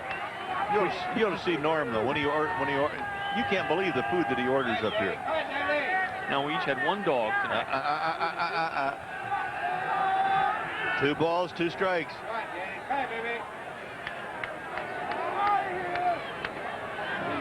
Petrie up high with that one. So it's 3-2 to Scott Fletcher. I really appreciate people who enjoy eating, though. You like good food, huh? Nothing wrong with that. Just like too much of it. It's all right. Just send some over this way. That's all. Here's the 3-2 pitch. Bounce to the mound, and Petrie flags it. 2 up and 2 down. Well, I'll tell you what, Merle, we talked about how good a fielder Dan Petrie was in the first out of the game where he grabbed Odubin McDowell's drag bunt and turned it into an out. He's really showing it tonight. That's 4 plays he's made already. As we've said, 2 of the last 4 seasons, he went the entire year without making an error. So Petrie on top of the game, 7-2, and helping himself with his own ability with a glove. Do you know he's not gotten a Gold Glove, though? Neither of those years where he went completely through the season, we're talking about a guy that pitches as many innings as anybody in the league, never has he gotten a Gold Glove. Realize that if that injustice had been taken care of, Parrish behind the plate has 3 Gold Gloves. Whitaker at second has 3. Trammell at short has 4. Petrie, 2 of the last 4 years, has not made an error, and Chet Lemon, the regular center fielder, is known as one of the truly fine defensive outfielders in this league. Well, Petrie's just going to have to get a better publicity agent for himself. That's what he has done so far tonight. He's got a 7-2 lead in the last half of the 5th as he works on Odubin McDowell and a strike belt high. 0-2 to the low. 1 strike away from this one being official, which in a game that has started and stopped because of rain now 3 times would look good to the Tigers. No balls, 2 strikes and 2 down. The outfield very shallow in center, particularly as McDowell looks at the ball down low. Davy Collins can really motor in the outfield. But the way that wind is carrying the ball to center field tonight, it wouldn't be too hard to hit the ball over his head. 1 ball and 2 strikes. Boy, he plays a shallow center field. He's up too close. Here's the 1-2 pitch to Odubin. And he fouled it off to the right. Well, you know, there are 2 theories on it. That if you're up too close and the ball gets over your head, it's a triple. But on the other hand, a lot of pitchers will tell you they like a center fielder that plays close because it bothers them more when somebody dinks one in a shallow right center or left center than it does when somebody really crushes a ball 380 feet. I think in a pitcher's mentality, a guy who hits the ball that hard off them almost deserves something for it rather than the guy who just bloops one someplace. 1-2 pitch down low, 2-2. So the deuces are up there. 2 balls, 2 strikes, 2 down. Tigers 7, Rangers 2. Last half of the 5th inning of game 1. We'll have more baseball tomorrow night and again Wednesday night with the Rangers and Tigers on HSE. All at 7:30, preceded at 7 o'clock by Sports Talk. 3-2. So Petrie has gone from 0-2 to 3-2 now to McDowell.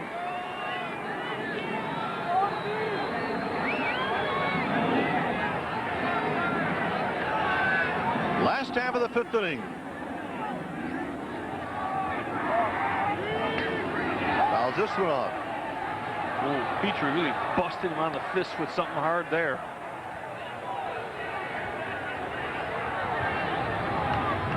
The Red Sox are now 15-9, but don't move because both Cleveland and New York won tonight. So the Red Sox are still a half game out of first place. The Tigers can't gain anything if they go ahead and win this ball game, but they could sure lose one. They don't want to do that either. Foul ball, 3-2. You kind of get the idea that the American League East is starting to shape up as a dogfight. And where is Baltimore? The Orioles have not been heard from yet. Well, where's Toronto? Yeah. You know, Merle, you hate to start speculation like this, but you know some guys around this league. There's a ball right center that may drop. Can Sheridan cut it off? Yes. What a catch. So it's 3 up and 3 down as Sheridan takes an extra base hit away from Motoby McDowell. And you were saying? You wonder how many guys are going to sit tight in this league. There must be some managers feeling very uneasy at this point of the season. Looks like 3 or 4 of them are kind of on the hot seat. At the end of 5, and the game is now official. It's the Detroit Tigers 7, the Texas Rangers 2.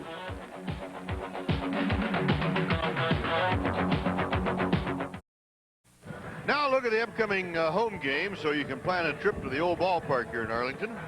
Friday and Saturday night plus Sunday afternoon, the New York Yankees will be here, and we'll have all 3 games for you on HSE. Then Monday through Thursday, May 19th through the 22nd, the defending world champion Kansas City Royals will be in town. And HSE will have the first and last game of that series for you. Then on Friday and on through Sunday, May 23rd through the 25th, HSE will have all 3 games between the Rangers and the Red Sox. And tickets are available at Rainbow Ticketmaster outlets at Arlington Stadium. For more information, call Metro 273-5100. Ricky Wright working to Lou Whitaker. Wright's an interesting situation. When Charlie Huff got hurt in spring training, though Bobby Valentine and the pitching coach Tom House never said so, Merle, you got the feeling that Ricky Wright made the club because Charlie Huff was hurt, that he was basically the 11th man in a 10-man staff, as here he's going to take the flip from O'Brien for the first out. But now, with Huff coming back, one gets the feeling that Ricky Wright, who's pitched pretty well, may have pitched himself onto this staff and someone else may go. Well, you know, every ball club is looking for a left-handed reliever. You got to try to get some balance in that bullpen, but you know, maybe Ricky Wright, at the expense of Charlie Huff, deserved that break in spring training because he's had so many things go against him in his career. And maybe this is one of the pluses, and he'll get a chance to really show what he can do. Well, this is an important outing. Obviously, somebody has to go for tomorrow, and I don't know if that decision has been made yet by the club, but Wright must certainly feel at least a little pressure in what appears to the rest of the world like a mop-up situation. Here's a strike over the outside corner. Trammell is 0 for 3 tonight. Anybody got a bad back? Somebody could go on the disabled list, or a hangnail or something like that. A couple of foul ball, swollen ERAs, but I don't think that counts. Well, it might. 1 ball and 2 strikes. 1 out. We're in the front half of the 6th inning. The Tigers lead the Rangers 7-2. Breaking ball inside to Trammell. The Tigers are led by George Sparky Anderson, who is now the Dean of the Managers of the American League. Ball outside and high. Remember the controversy when he was first hired? Les Moss was given less than a half year. Does that remind you of Whitey Herzog here in Texas? Yeah, it does. Sparky, by the way, has managed over 1,000 games for the Tigers. He could wind up being the all-time kingpin as Trammell takes a walk. So he is aboard. First baseman. And the next batter will be Darrell Evans, the first baseman. Sparky has managed the Tigers through 1,000 47 games. Doesn't seem like he's been here that long.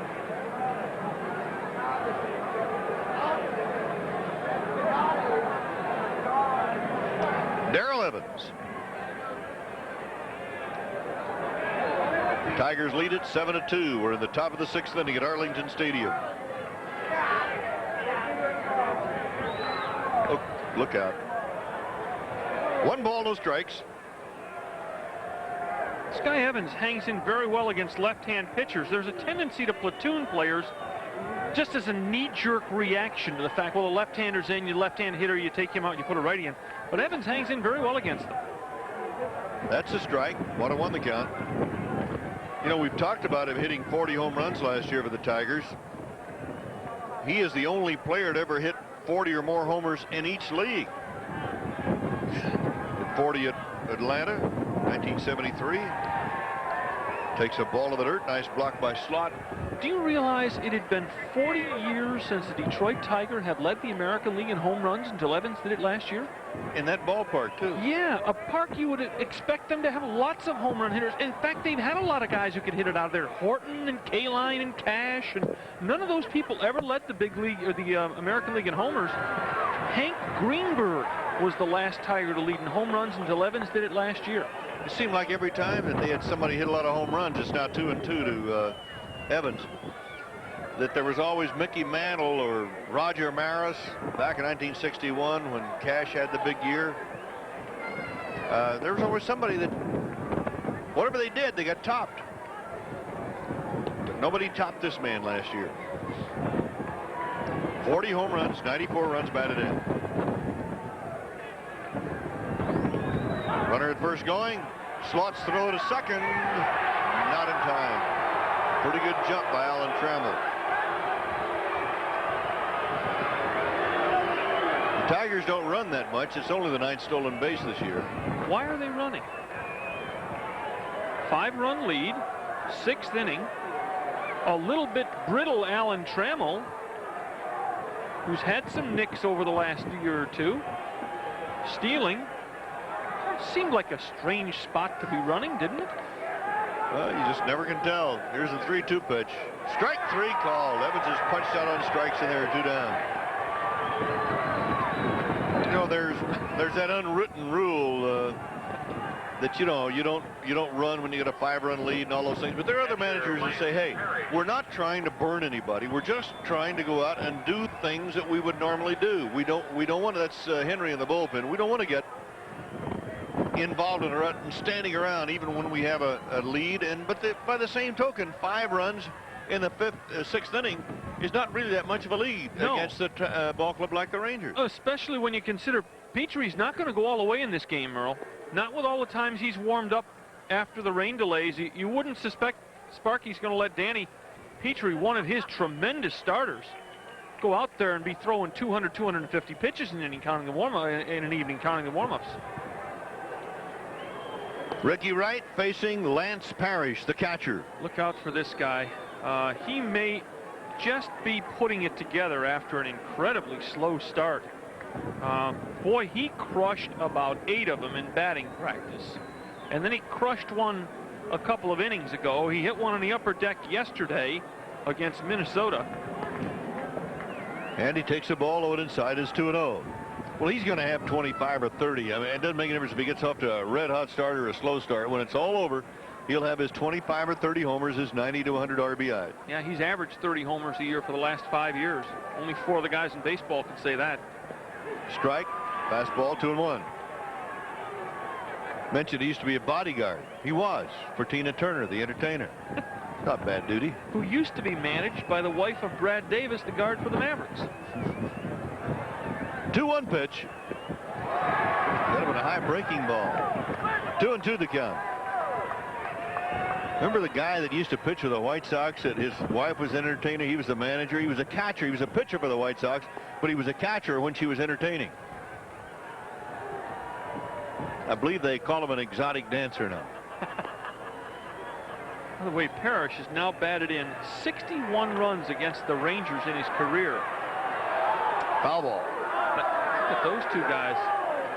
Holy cow.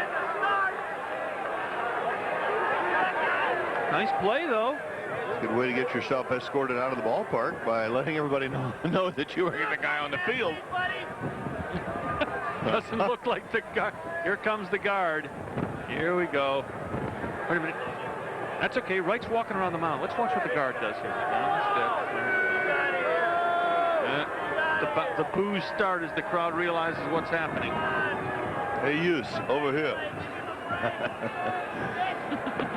Meanwhile, back at the mound, Ricky Wright is getting ready to work with a count of 2 balls and 2 strikes and 2 down to Lance Parrish. 7-2 Detroit, top of the 6th inning. Now it's a full count. 3-2.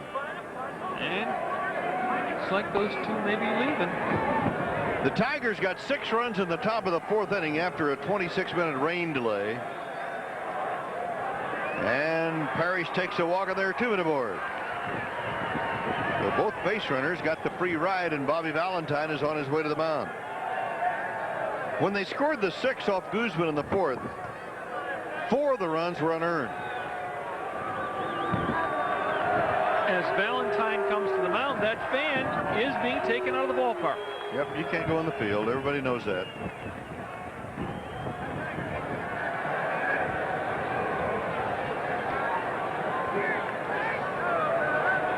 Brian Harper is coming up next. He batted for Spillman in the 4th inning. It was the last out of the 4th inning when the Tigers batted around. Harper lined to right field. Brian Harper.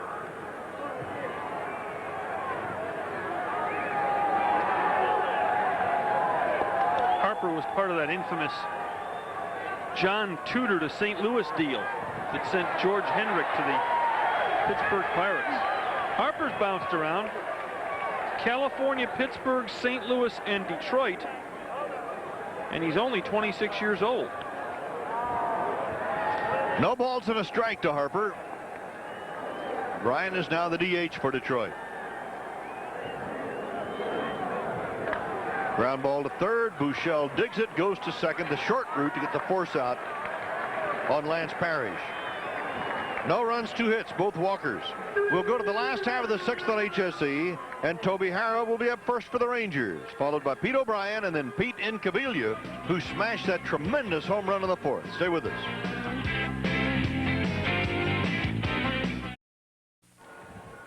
Oh.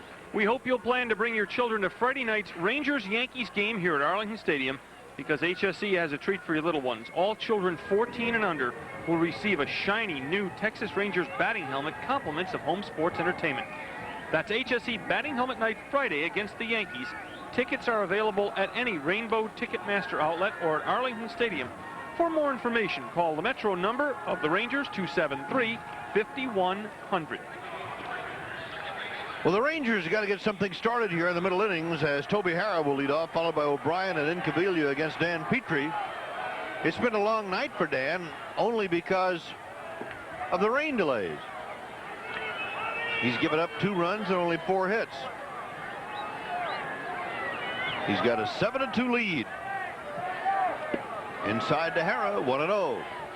One NBA final tonight, in case you didn't catch it. Milwaukee evened their best-of-7 series with Philadelphia in the Eastern semifinals, beating the 76ers 109-104 in the Spectrum. That series now shifts back to Milwaukee, where 2 of the last 3 games will be played, if a 7th is necessary. Foul ball of Harrah's foot. Billiard shot. 1 ball and 1 strike. Toby in his 2nd tour with the Rangers. He was an original. Toby's now a 3-decade man, having played in the 60s, 70s, and 80s. See, who was the guy that made 4? Minnie Minoso made. Minnie Minoso. Yeah. Here's the 1-1 pitch. Bouncer, hot shot to third. Darnell Coles on to first base. 1 out. Yeah, they activated Minnie at about the age of 72 or something like that.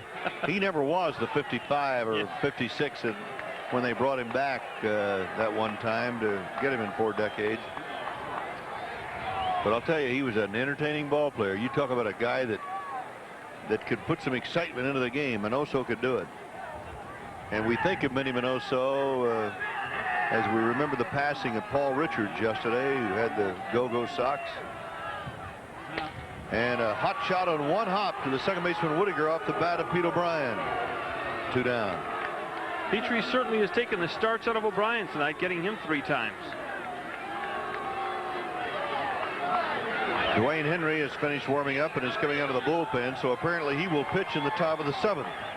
Boy, don't you know he feels a little pressure. Because everybody on this staff understands when Huff comes back, somebody goes, and that's tomorrow. Here's Pete Incaviglia, who hit a home run in the 4th. His 4th home run of the year. He is 1 for 2. He lined a shot into the center field seats. It's a tapper off the end of the bat. Here's Petrie, that pitching, good fielding pitcher again. But that's not a very smart thing to do, Dan. Don't let that guy run into you, his size. 3 up and 3 down in the 6th. At the end of 6 complete then. It's still the Tigers 7 and the Rangers 2. And in the 7th inning, Dwayne Henry will take over on HSE as Coles, Sheridan, and Herndon bat for the Tigers.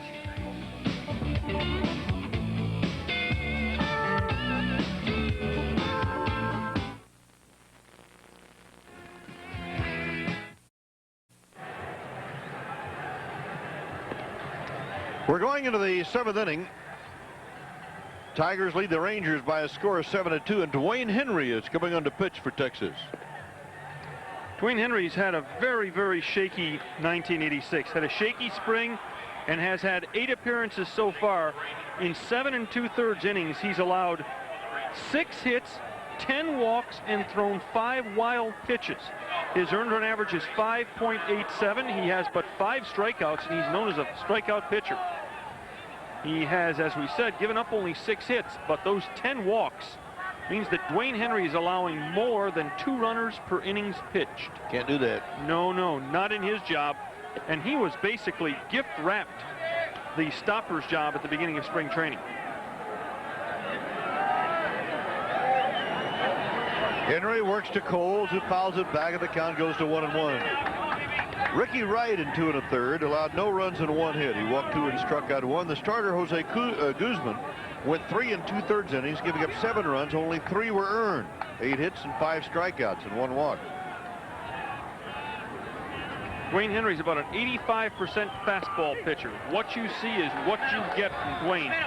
Boy, Merle, in spring, in 10 innings, he gave up 18 hits and had an 8.38 earned run average.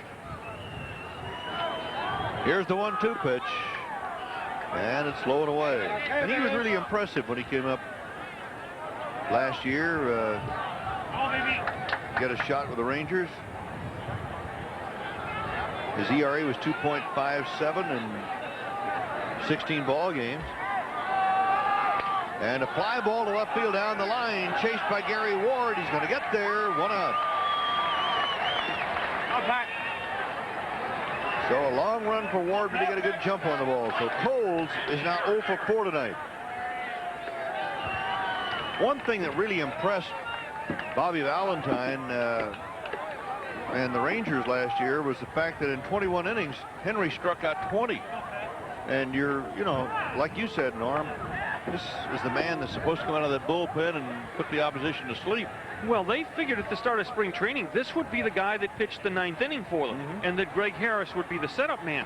But Henry failed so consistently in spring training that they switched roles at the start of the year and made Dwayne Henry a setup man, and he's been bumped around pretty much so far in his 8 appearances. As we've said, hey, he's pitched 8 games, and he's only pitched 7 2/3 innings. He's not going a long way when he comes in. Pat Sheridan 2 out of 3 tonight, a single, a double, and a ball up high from Henry. 3 balls and a strike. Sheridan has pumped his batting average from 0.91 to 160, going 2 out of 3, but he hasn't had that many plate appearances. Blew by him, 3-2. You talk about Henry and Wright and Rozema and Mailer fighting for a spot on the staff. Sheridan's fighting for a spot in the big leagues also. Because when Grubb, Engel, and Gibson all come back, lots of people have to go, and he was one of the people brought up when those people went on the disabled list. 3 balls, 2 strikes. Blew it by him again. He's gone on strikes. That's what Dwayne Henry is supposed to do. Now with 2 down, Dwayne will face Larry Herndon. Well, this would be great news for the Rangers if Henry has figured out his problems. Because Bobby Valentine and Tom House really have been searching for other people down in the pen that they can count on. Nothing in 1 the count.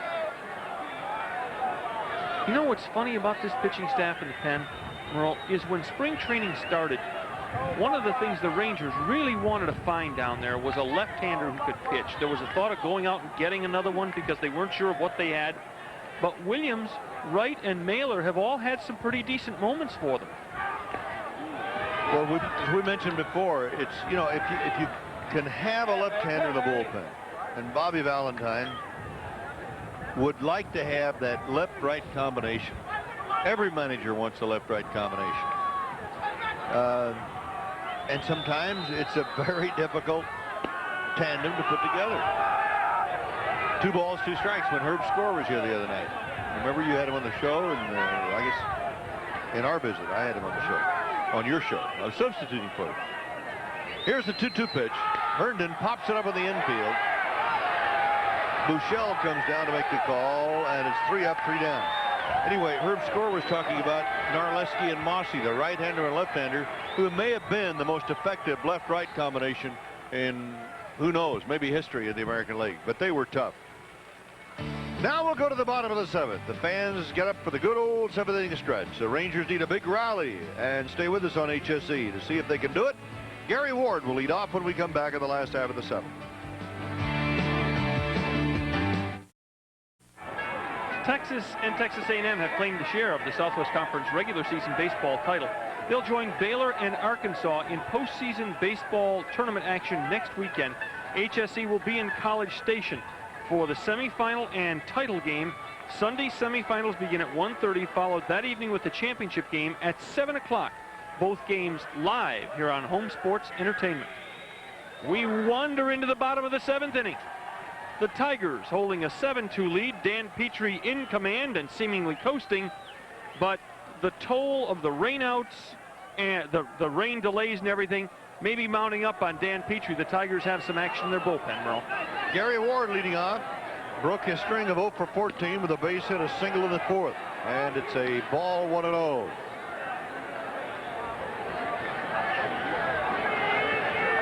Two runs, 4 hits for the Rangers, 7 runs, 9 hits for the Tigers. Bordeaux bounces one to short. Trammell on to first base in the dirt, and Evans dug it out of there. It took the first base umpire, Dan Morrison, a little while to make his call, but he did it. Ward is out. Larry Parrish is next, and O'Neill is warming up in the bullpen. Randy O'Neill. Good young pitcher. Larry Parrish, 0 for 2 tonight. Has grounded out, been on by fielder's choice. Inside, ball 1 to LP. You know who the savior of this Tiger staff has been through the first month? Frank Tanana. Oh boy, Frankie's done a job for him, hasn't he? 6 starts. He's averaging almost 7 innings per start as Parrish gets one to the left center for a base hit. Tanana's got 4 wins, 1 loss, a 2.68 earned run average, and 2 complete games, Merle. That's the guy that everybody said couldn't ever go more than 7 because his arm was bad. That arm's healed. He just doesn't have any speed back, but boy, he's got all the breaking stuff. Well, I admire him the way he came back from that bad arm and made himself a pitcher. One time a thrower with California. He could just simply throw the ball by everybody. Here's Don Slaught, who has doubled and scored and popped up. 5 hits for the Rangers. They're down by 5 runs. Need lots of base runners here.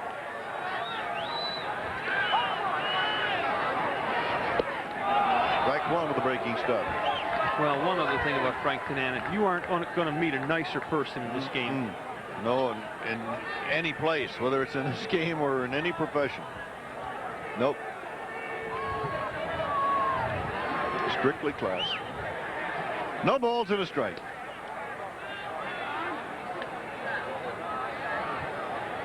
Frank was the kind of guy who always said, give me the ball. Give me the ball. No balls a strike. 1 out, 1 on. Tigers 7, Rangers 2. Bottom of the 7th. Breaking stuff is popped high on the first base side. Darrell Evans coming down. Foul ball. Makes the catch. And 2 down. Tell you what, every play with Darrell at first is an adventure, isn't it? Darrell's never going to get the gold glove in the remainder of his career, one doesn't think, but he isn't down there to be slick. He's down there to pound it. Box it. That's right. Keep it in front of you, Darrell. Steve Buechele has grounded out twice today.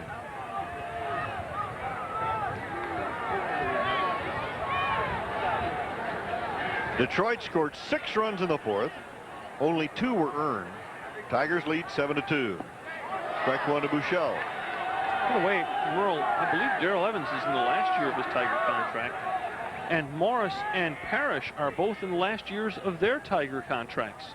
And both have said they don't know what's going on. They feel that everything's stalled in new negotiations, and Parrish says he's going to put his house up for sale this summer. He may have to rent an apartment. He might be right back playing for the Tigers again. Ground ball up the middle of base hit. Buechele puts Parrish at second. Larry Parrish. And with 2 men aboard, Scott Fletcher is scheduled, but Darrell Porter is going to go out and bat for him. A couple of reasons for this. The Rangers need the long ball to get back into this ball game, and Porter has also hit well against the Tigers throughout his career. So Porter is going to bat for Scott Fletcher, who had singled a knock and a run back in the 3rd. Odeby McDowell then would be next if Porter can keep it going. Billy Muffett, the Tigers pitching coach, heading the mound to talk with Dan Petrie. This isn't a game that hangs in the balance. No one's sitting there thinking, oh, golly, I'm biting my nails over whether we get this guy out or not. But on the other hand, you don't want Petrie to throw any lazy sliders up there, because if Porter gets a hold of this baseball, it is a 7-5 baseball game. Well, Darrell, in his career, has hit 12 home runs off Tiger pitching and knocked in 44 runs. So he has 2 homers, 3 RBIs for the season, hitting at .250. And he bats for Fletcher with 2 down.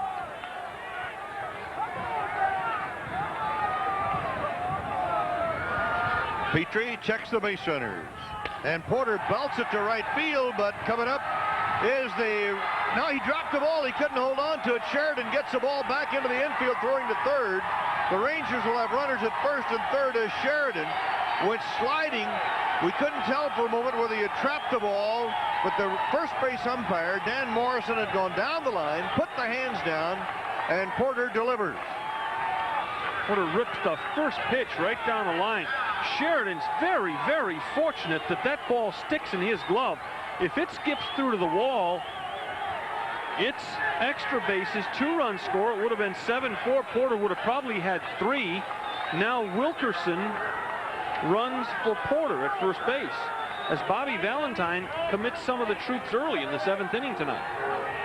So Odeby is hitless, 0 for 3. There's Wilkerson, who will take over at shortstop, no doubt, for Fletcher, for whom Porter batted successfully. Replay plainly showing that the ball was trapped in right field by Pat Sheridan.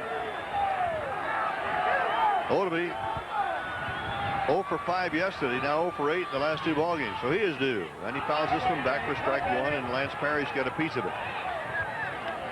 You like all that orange gear that Lance Parrish has on, the shin guards. He could go right out and be a crossing guard, couldn't he? Couldn't he? He sure could. Did you notice the rig that the Milwaukee Brewer catchers had on when they were in here? They were all yellow. Runner at 3rd, Buechele. On at 1st, Wilkerson running for Porter.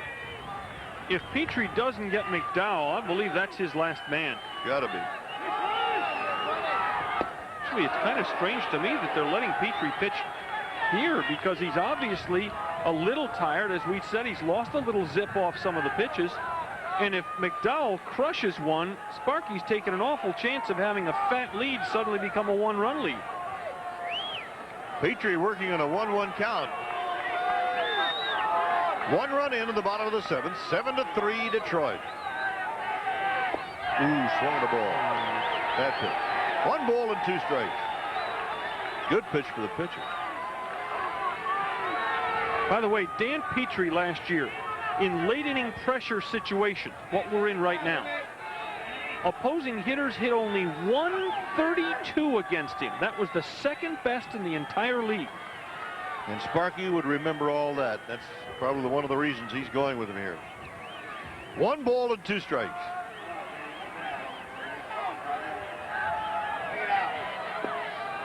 Oldeby wouldn't bite on that one. 2-2. The Rangers have 3 hits in the inning, 7 in the game, but still trail by 4 runs. And we go back again to the 4th inning when the Tigers scored 6, 4 of which were unearned.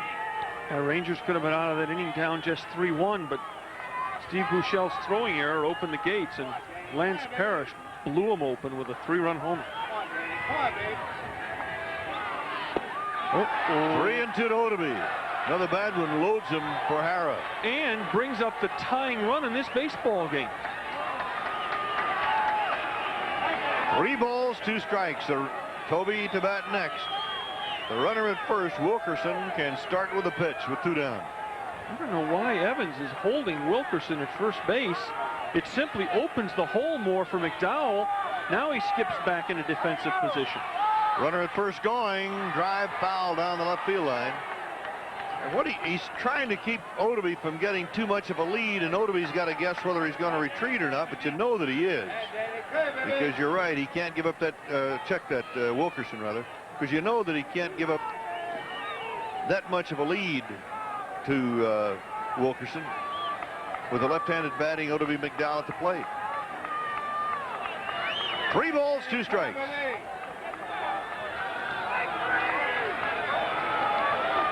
Curtis getting a lead again at first base. He is on the way. 3-2 pitch. Oldeby pops it up foul off of the third base side. One of the things that impresses me here about Petrie, he is really concentrating on that hitter. He said, hey, I mean, you know, we're talking about the way they're playing the runner at first. And he's saying to himself, hey, I got to get this hitter out. That guy at first base, you know, I'm not going to just concede second to him, but I'm going to spend my time and my concentration on McDowell. Well, Wilkerson's worth nothing to the Rangers if Petrie gets McDowell. 3-2 pitch, runner at first going, strike 3. Backdoor breaking ball. Backdoor breaking ball is right. Merle, what a neat pitch from Dan Petrie, who wiggles off the hook in the bottom of the 7th. 1 run and 3 hits and 2 left. At the end of 7 complete, the Tigers lead the Rangers 7-3.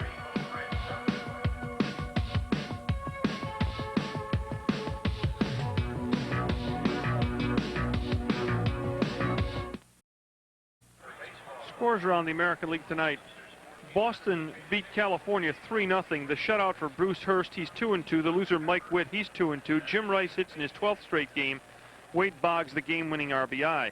Oakland had a 4-0 lead over Toronto. Then the Oakland bullpen couldn't hold it. Bill Kruger's the loser in relief of Jose Rio.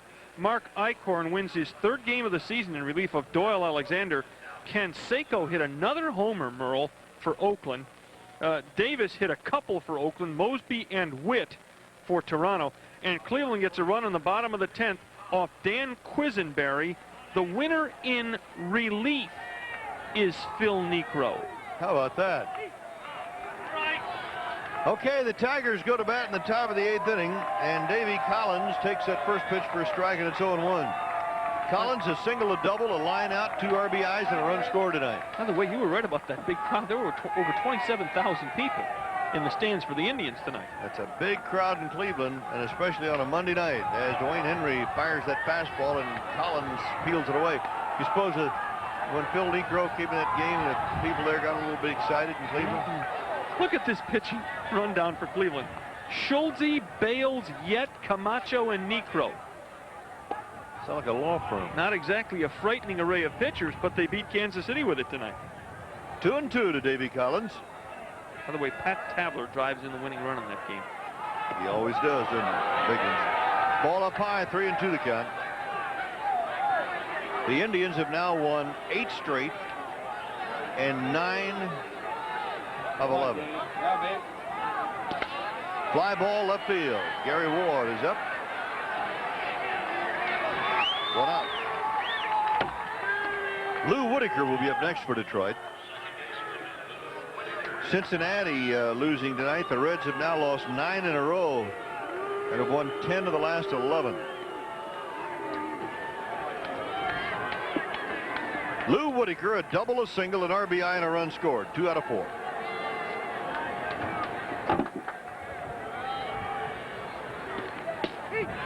Strike at the knees. We're talking about Whitaker's power. He's increased his home run output every year until he hit a high of 21 a year ago. And a ball up high. He finally became another one of those guys that hit one completely out of Tiger Stadium to right field. Up over the roof, the works. A ball up high, and he hit it off Bert Hooton. Boy, he's done some damage tonight. Double and what turned out to be a big single. Realize it was his single that broke this game open. Right now, he would have the game-winning hit in this game. Hit the ball like a bullet in the first inning, and Ward caught it. There's a 3-1 pitch. Down low, and he's on. So Whitaker goes to first with 1 out for Alan Trammell. How do you think the folks in Chicago are feeling, Merle? The White Sox are now 3-12 at home this year. Oh, boy. The vultures are roosting in the rafters of Comiskey. Mailer is warming up in the bullpen now for the Rangers. See, the White Sox have now lost 4 in a row. Wow. 7-16. Reds are 5-16. Some strange records. Seattle is now 9-17. Here's a ball low. 1 ball and no strikes. Take a look at the standings, Merle. There were a lot of people who picked Toronto and the White Sox, the Cubs and the Reds to win their divisions. All 4 are in last place now. I got to think who I picked now. Here's the 1-0 pitch. Hot shot off the glove of Wilkerson. That one really ate him up. Remember when they used to say it's too hot to handle? Let's see what they call that one. Probably a hit. Yeah, hard hit, base hit, Alan Trammell. And it was too hot to handle. A bullet. There are 2 on for Evans. Get out the shin guards and the mask, Curtis.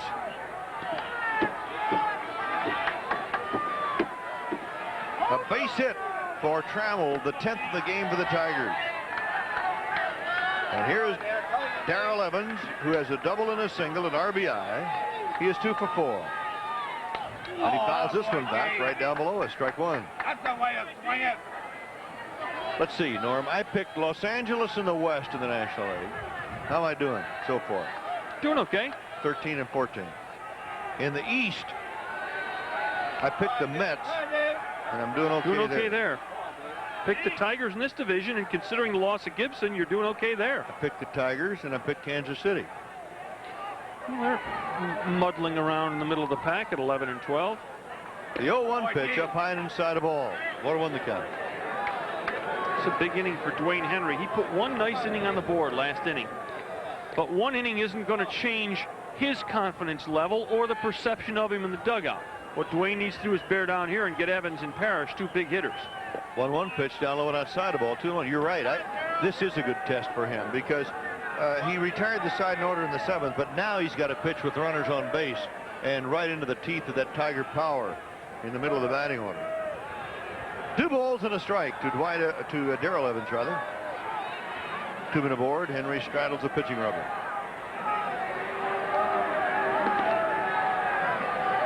Tigers lead it 7-3. They've out hit the Rangers 10-7. 2-2 to Evans. Evans ahead of that one. He's trying to jerk that one into the right field seats, where there would not have been much a scramble for the baseball, Merle. There's not a lot of folks left out in the right field bleachers at 11:01. 2 balls, 2 strikes, 1 out, 2 on for the Tigers. Tomorrow night, it'll be Dave LaPointe against Charlie Huff in Charlie's debut in 1986, coming off the disabled list. 2-2 pitch. Just missed inside. Ball 3, strike 2. Doubt if you're going to see any relief here of the pitcher. I think Bobby Valentine will see if Henry can get out of this. Whitaker and Trammell will probably be traveling. They're both good base runners. 3-2, they're not traveling. And the pitch is fouled back by Dwight Evans. Sparky, you don't listen to him. Darrell Evans got a pitch up in his eyes and really turned on it, just didn't get any of it. Sparky Anderson. Is that a spit pail in the background there? Oh, that's a pretty big one if it is. Now Henry straddles the pitching rubber. 3 balls, 2 strikes.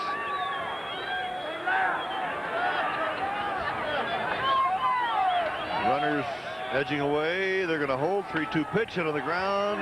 Foul. Fair ball. And O'Brien makes a play at first. You see that ball come back? When the ball was hit, it looked like it was going to foul. And then it came back, and O'Brien was able to make the play with Whitaker going to third and Trammell to second. Ball had a funny spin. When it was hit, it looked like it was going to hit and bounce foul, but it hits and literally bites to stay right over the bag. And O'Brien with a really neat play to get Evans. Runners move up, and the delight of pitching to Lance Parrish, who may not get a heart of the plate fastball with Brian Harper on deck. I wouldn't think so. Boy, Evans was kind of startled. He was thinking foul ball. They got another swing. There's a ball outside to Parrish. Yep, Henry works him off the outside corner. Be surprising if Henry really challenged Parrish here. Parrish hit a long home run with 2 men aboard in the 4th inning. 1 ball to no strikes. There she goes. Holy cow! Look where that one's going.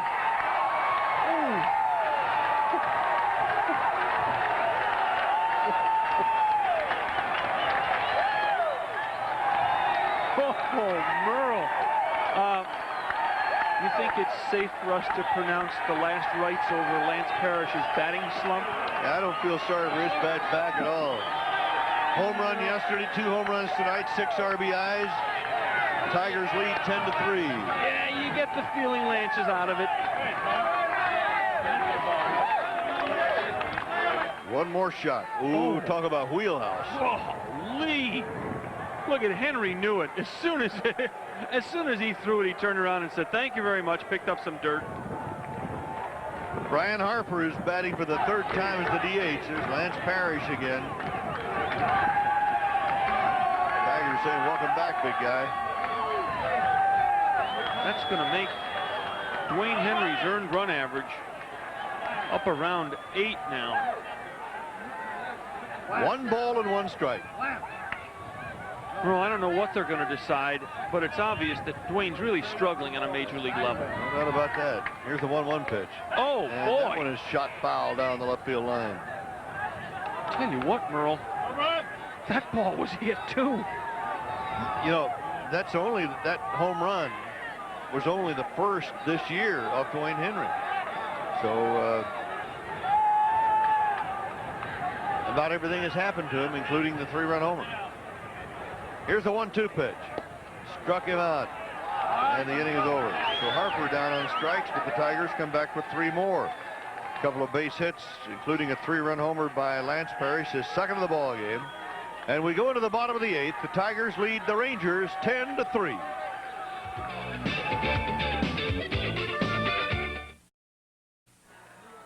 The White Sox head down the tubes again tonight, losing to the Yankees 4-1. Big night for the Niekro brothers. They each win tonight. Joe Niekro now 4-0, the save. Number 6 to Dave Righetti. Dickie Dotson, the loser. Pagliarulo and Henderson have homers, but the big news, Willie Randolph goes 2 for 4 with 2 RBIs. 25 games for the Yankees this year, and Randolph has been on base in every one of them. Milwaukee gets nice pitching from youngsters Tim Leary and Don Plesac. They beat Mark Langston 3-1. Paul Molitor has a homer for the Brewers. Gorman Thomas' 6th homer is the only run for Seattle, which is really struggling. Now 8 of 11 they've lost. Chet Lemon is now in center field for the Tigers. Jeez, I would have thought Lemon would have been by the hotel by now. I think it might be time to let Scotty Madison catch an inning or two. What do you think? Well, he was warming up the pitcher a little bit ago. Here's a strike around the knees to Toby Hara. Somebody phone the Tiger dugout and tell him to call Lance Parrish off. Hara has struck out, bounced into a force play, and grounded out. Dan Petrie delivers and a pop-up behind the plate. That'll be out of play. No balls, 2 strikes to Hara. The Tigers have hammered out 11 hits tonight. Lance Parrish has a pair of 3-run homers. And the Tigers have now hit 28 as a team. Here's the 0-2 pitch. Outside to Toby. The Rangers have a home run off the bat of Pete Incaviglia coming in the 4th inning, a screamer into the center field seats. And the Rangers have 31 round trippers as a team.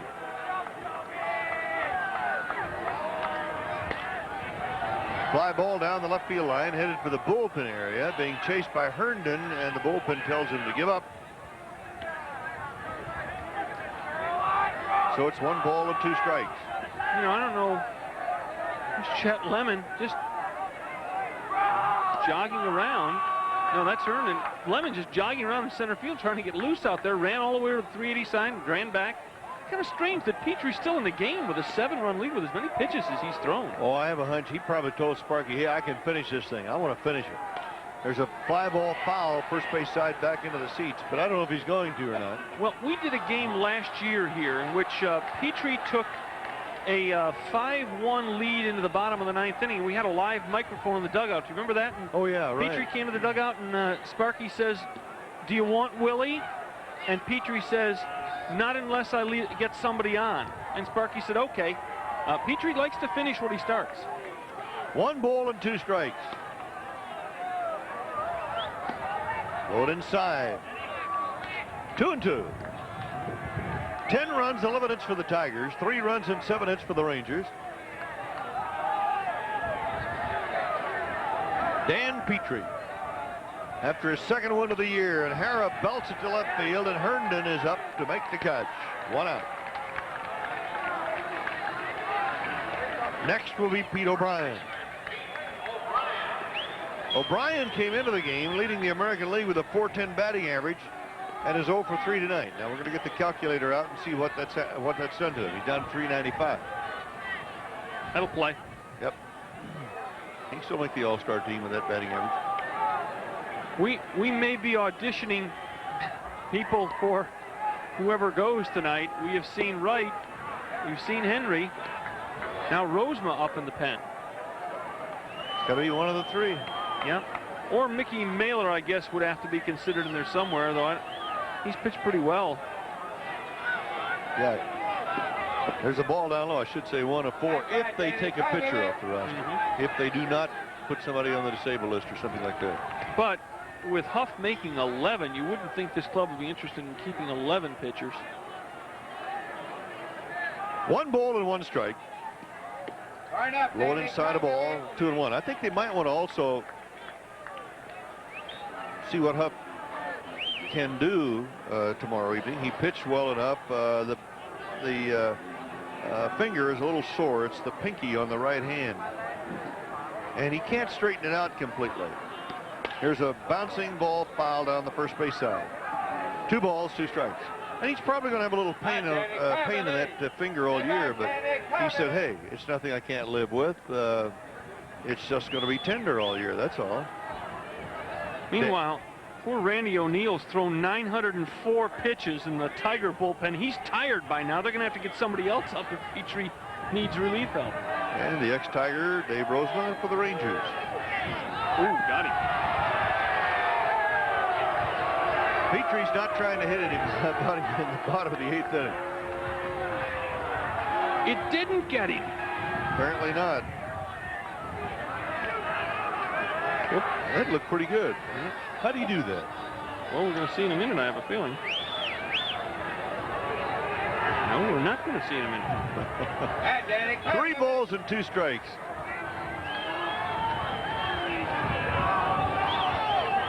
O'Brien after his first hit of the night. And he shoots a foul down the first base side to Art Howe, the pitching coach, to Darrell Evans, to Dan Morrison, who said, "What are you giving me that ball for?" Just trying to get you the game, Dan. 3 balls, 2 strikes. Look at Lemon, still jogging around between pitches. Runs over to left center, runs back. 1 down to the last half of the 8th. Strike 3. Pete knew it. Yes, he did. Petrie must still have some stuff because O'Brien really checked off on that pitch. That pitch really fooled him. And you're going to see what it is that fooled him. Oh, boy, a little screwball action on the fastball. Duck it back in. That's a backdoor reversed fastball where you started off the inside corner and it backs up onto the inside corner to a left-hand hitter. Boy, is that a good pitch when you're pitching to left-hand hitters. Petrie showing just what kind of ability he has and the staying power that he has. Now he's up against Pete Incaviglia, who hit him for a home run in the 4th. Well, you realize this guy has 93 wins in the big leagues at 26 years old? I mean, you go back through baseball modern history, and there aren't 10 guys that had 93 wins at that age. One guy that was headed in that direction would have been Steve Busby, though. He had 59 in the first 3 years in the bigs. Ground ball on a check swing. Hit pretty hard. Coles throws Incaviglia out at first. That's what kind of power that guy is. A check swing ground ball. That's the kind of power he has. 3 up, 3 down in the bottom of the 8th. Just kidding. So at the end of 8 complete now, the Tigers 10 and the Rangers 3. HSE takes you into the top of the 9th inning, and Darnell Coles will be up first for the Tigers, then Pat Sheridan and Larry Herndon.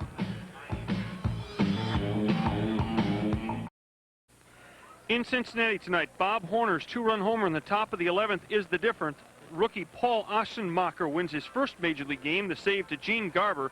Ted Power, the loser. Cincinnati's lost 8 in a row, 13 of 14, and 11 straight home games. There was a joke about Shotzi the dog being their mascot. The way they're playing, it looks like he's been in the regular lineup lately. Montreal beats Philadelphia with runs in the 7th, 8th, and 9th innings. Mitch Webster's home run in the 9th provides an insurance run. Dan Schatzeder the win. Jeff Reardon saved number 3. The loser goes to Tekulve, a home run for Philadelphia for Milt Thompson. And Montreal holds on to second place in the National League East. Shotzi is the team mascot? Shotzi. It'll be a new mystery out. Who shot Shotzi? Boy, you know, you can laugh about it, but you know they're suffering in Cincinnati. They thought this was going to be a big year for them. You're now looking at Mickey Mailer working to Darnell Coles as Mailer takes over in the top of the 9th inning. Coles 0 for 4 tonight. Takes a strike and is 0-1 behind Mailer right now, who is in his 7th appearance. 17 innings, 4.24 ERA. 0-1 record-wise. 1 ball and 1 strike to Coles.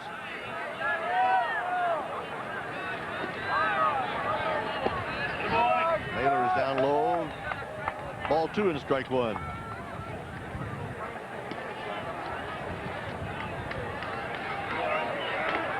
Foul back off the master slot.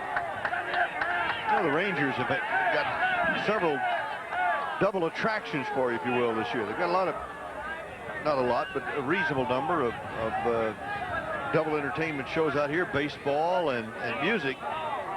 Coming up on Sunday, May 25th.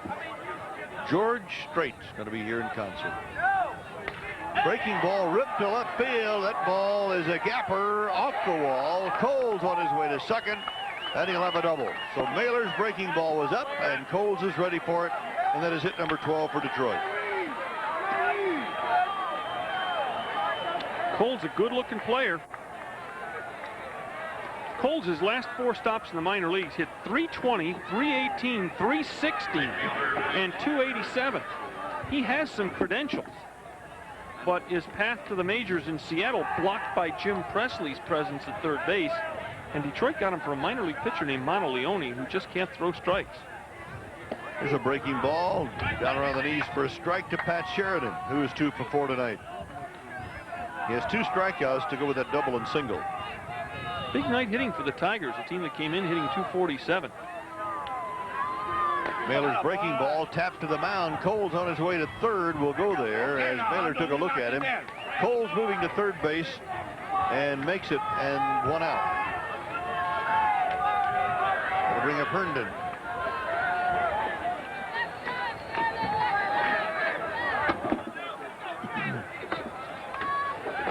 Of all the guys in the lineup tonight for the Tigers, Herndon probably has looked the worst at the plate. He really seems to be groping. Mailer works. Herndon takes it low and inside of ball. 1-0. Well, you know, I was just looking at this list of entertainers that the Rangers do have coming in. We're talking about George Strait being here on the 25th after the Red Sox game. Here's the 1-0 pitch.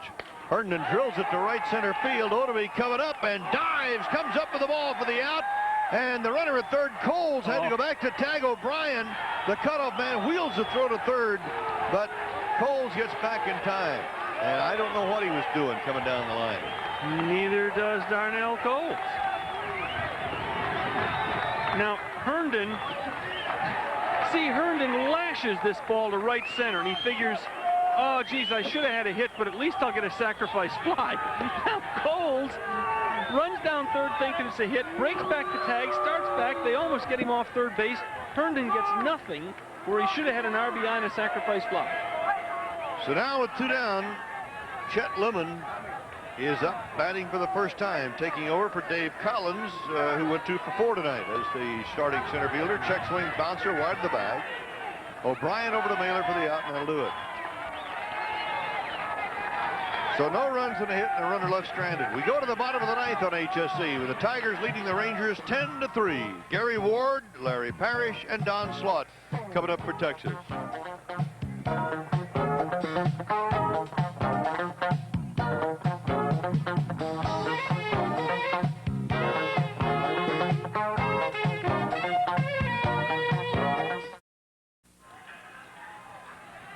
We're going into the bottom of the 9th. We'd like to have you, anyone still up with us, send us your names and phone numbers. I tell you what, look at the folks left in the arena. Some diehards here still. Hey, a baseball fan's a baseball fan. That's right. Randy O'Neill is going to come on in the bottom of the 9th inning, and Petrie, after going 8 innings, giving up 3 runs and 7 hits. The key to his endurance tonight, he didn't walk anybody. And he struck out 3. And Randy O'Neill, you saw the marks that he has posted this year. He is now aboard in the bottom of the 9th. Well, let's go all the way back to 7:30 in the evening, some nearly 4 hours ago, and we talked about Dan Petrie's rocky start this season. 6.1 earned run average coming in. His problem was fat pitches. Well, he didn't throw many fat ones tonight. Well, and you're right, and he was ahead of the hitters. And a ball up high to Gary Ward as he leads off at the bottom of the 9th. But it really helps when you don't walk people. He didn't do that. 1 ball to no strikes to Wardo, who's 1 for 3 this evening. And he bounces 1 foul off on the third base side, fielded by Tim Foley. Meanwhile, O'Neill's a 25-year-old right-hander out of the University of Florida. The Tigers' first selection in the June 1981 secondary draft. He had last year he came up for Detroit, 5-5 in 28 appearances. He had 12 starts. And a fly ball to right field off the bat of Gary Ward. Pat Sheridan zeroed in. Wind driving the ball down. He comes back in to make the catch. 1 out at the bottom of the 9th, and Larry Parrish to be next. He had a really nice string of starts in July and August for this club. He only allowed 82 hits and 94 innings pitched last year as a rookie. That's a pretty good pitcher. Not bad. He had a 3-hitter and a 2-1 loss against the Yankees. And a 3.24 earned run average as a spot starter and long reliever. Randy O'Neill's a pretty decent pitcher. Parrish fouling it back, 0-1 the count. Detroit got off to a big start against the Rangers last year. They wound up 7-5 against Texas. But the Rangers turned on him, winning 5 of the last 8 played last season. Now the Tigers are back at it again to start off the 1986 season, leading the Rangers 10-3 in the bottom of the 9th, and it's 0-2 to Larry Parrish. And this will make Detroit's record against Texas in the 80s 43-18. Bouncer, foul down third. Tim Foley picks it off. No balls, 2 strikes.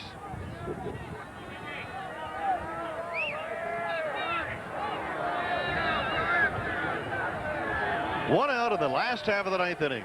The Tigers had a 6-run 4th. 4 of the runs were unearned. That's the key inning. Ball 2, strike 2. Or ball 1, strike 2. When O'Neill's right, almost everything is down for him.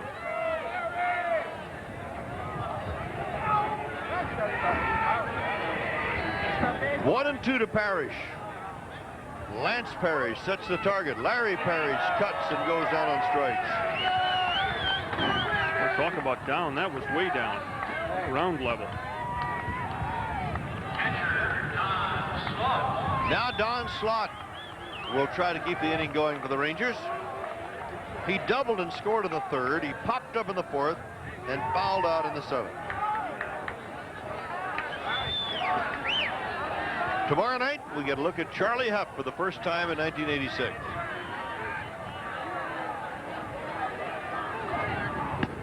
Slott takes a strike. Lance Parrish hit a pair of 3-run homers in this game. Here's the 0-1 pitch. Fouled it away. Lance now with 5 home runs and 16 runs batted in. Totals sure look better for Parrish tomorrow than they did coming in today, won't they? Yes, sir. Well, like you said before his first homer, before it's all over, Parrish will be there, 25 to 30 homers and 90 to 100 RBIs. You can bank on it. Slott loses the bat right into the Tiger dugout as he strikes out to win the ball game. He really scattered him, didn't he? Boy, O'Neill threw a couple of good pitches in that run. Threw nothing but strikes. So he strikes out the last 2 batters that he faces, pitching 1 inning. And Petrie pitches 8 to get the victory. 2-2. The loss goes to Guzman, who's 1-5. We'll return to Arlington Stadium right after this.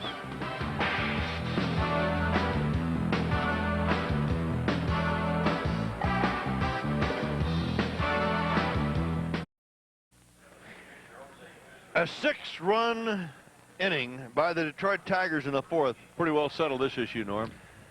What's really got to bother the Texas Rangers is the LP tonight. Not Lance Parrish, losing pitcher Jose Guzman.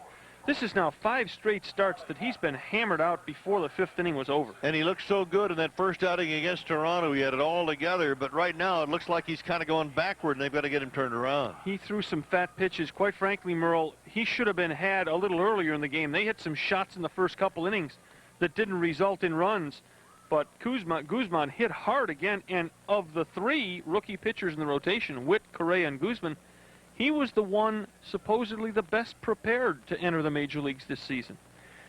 Well, maybe the next time out. But meanwhile, Lance Parrish drilled 2 3-run homers tonight to lead the charge for the Tigers, who win the game by a score of 10-3 on 12 hits against the Rangers 7. The winning pitcher, Petrie, who is 2-2, and the loser, Guzman, is now 1-5. The executive producer of Home Sports Entertainment is Jack Stanfield. Senior producer, Ed Frazier. Coverage of tonight's game was produced by Bob Steinfeld and directed by Dave Burchett. Technical director, Kevin Spivey, and our engineer in charge, John Sylvester. Statistician was Kurt Dykert, and our graphics coordinator, Dr. Jim Feldman. Remote facilities provided by John Crow Productions of Dallas, Houston, and Kansas City.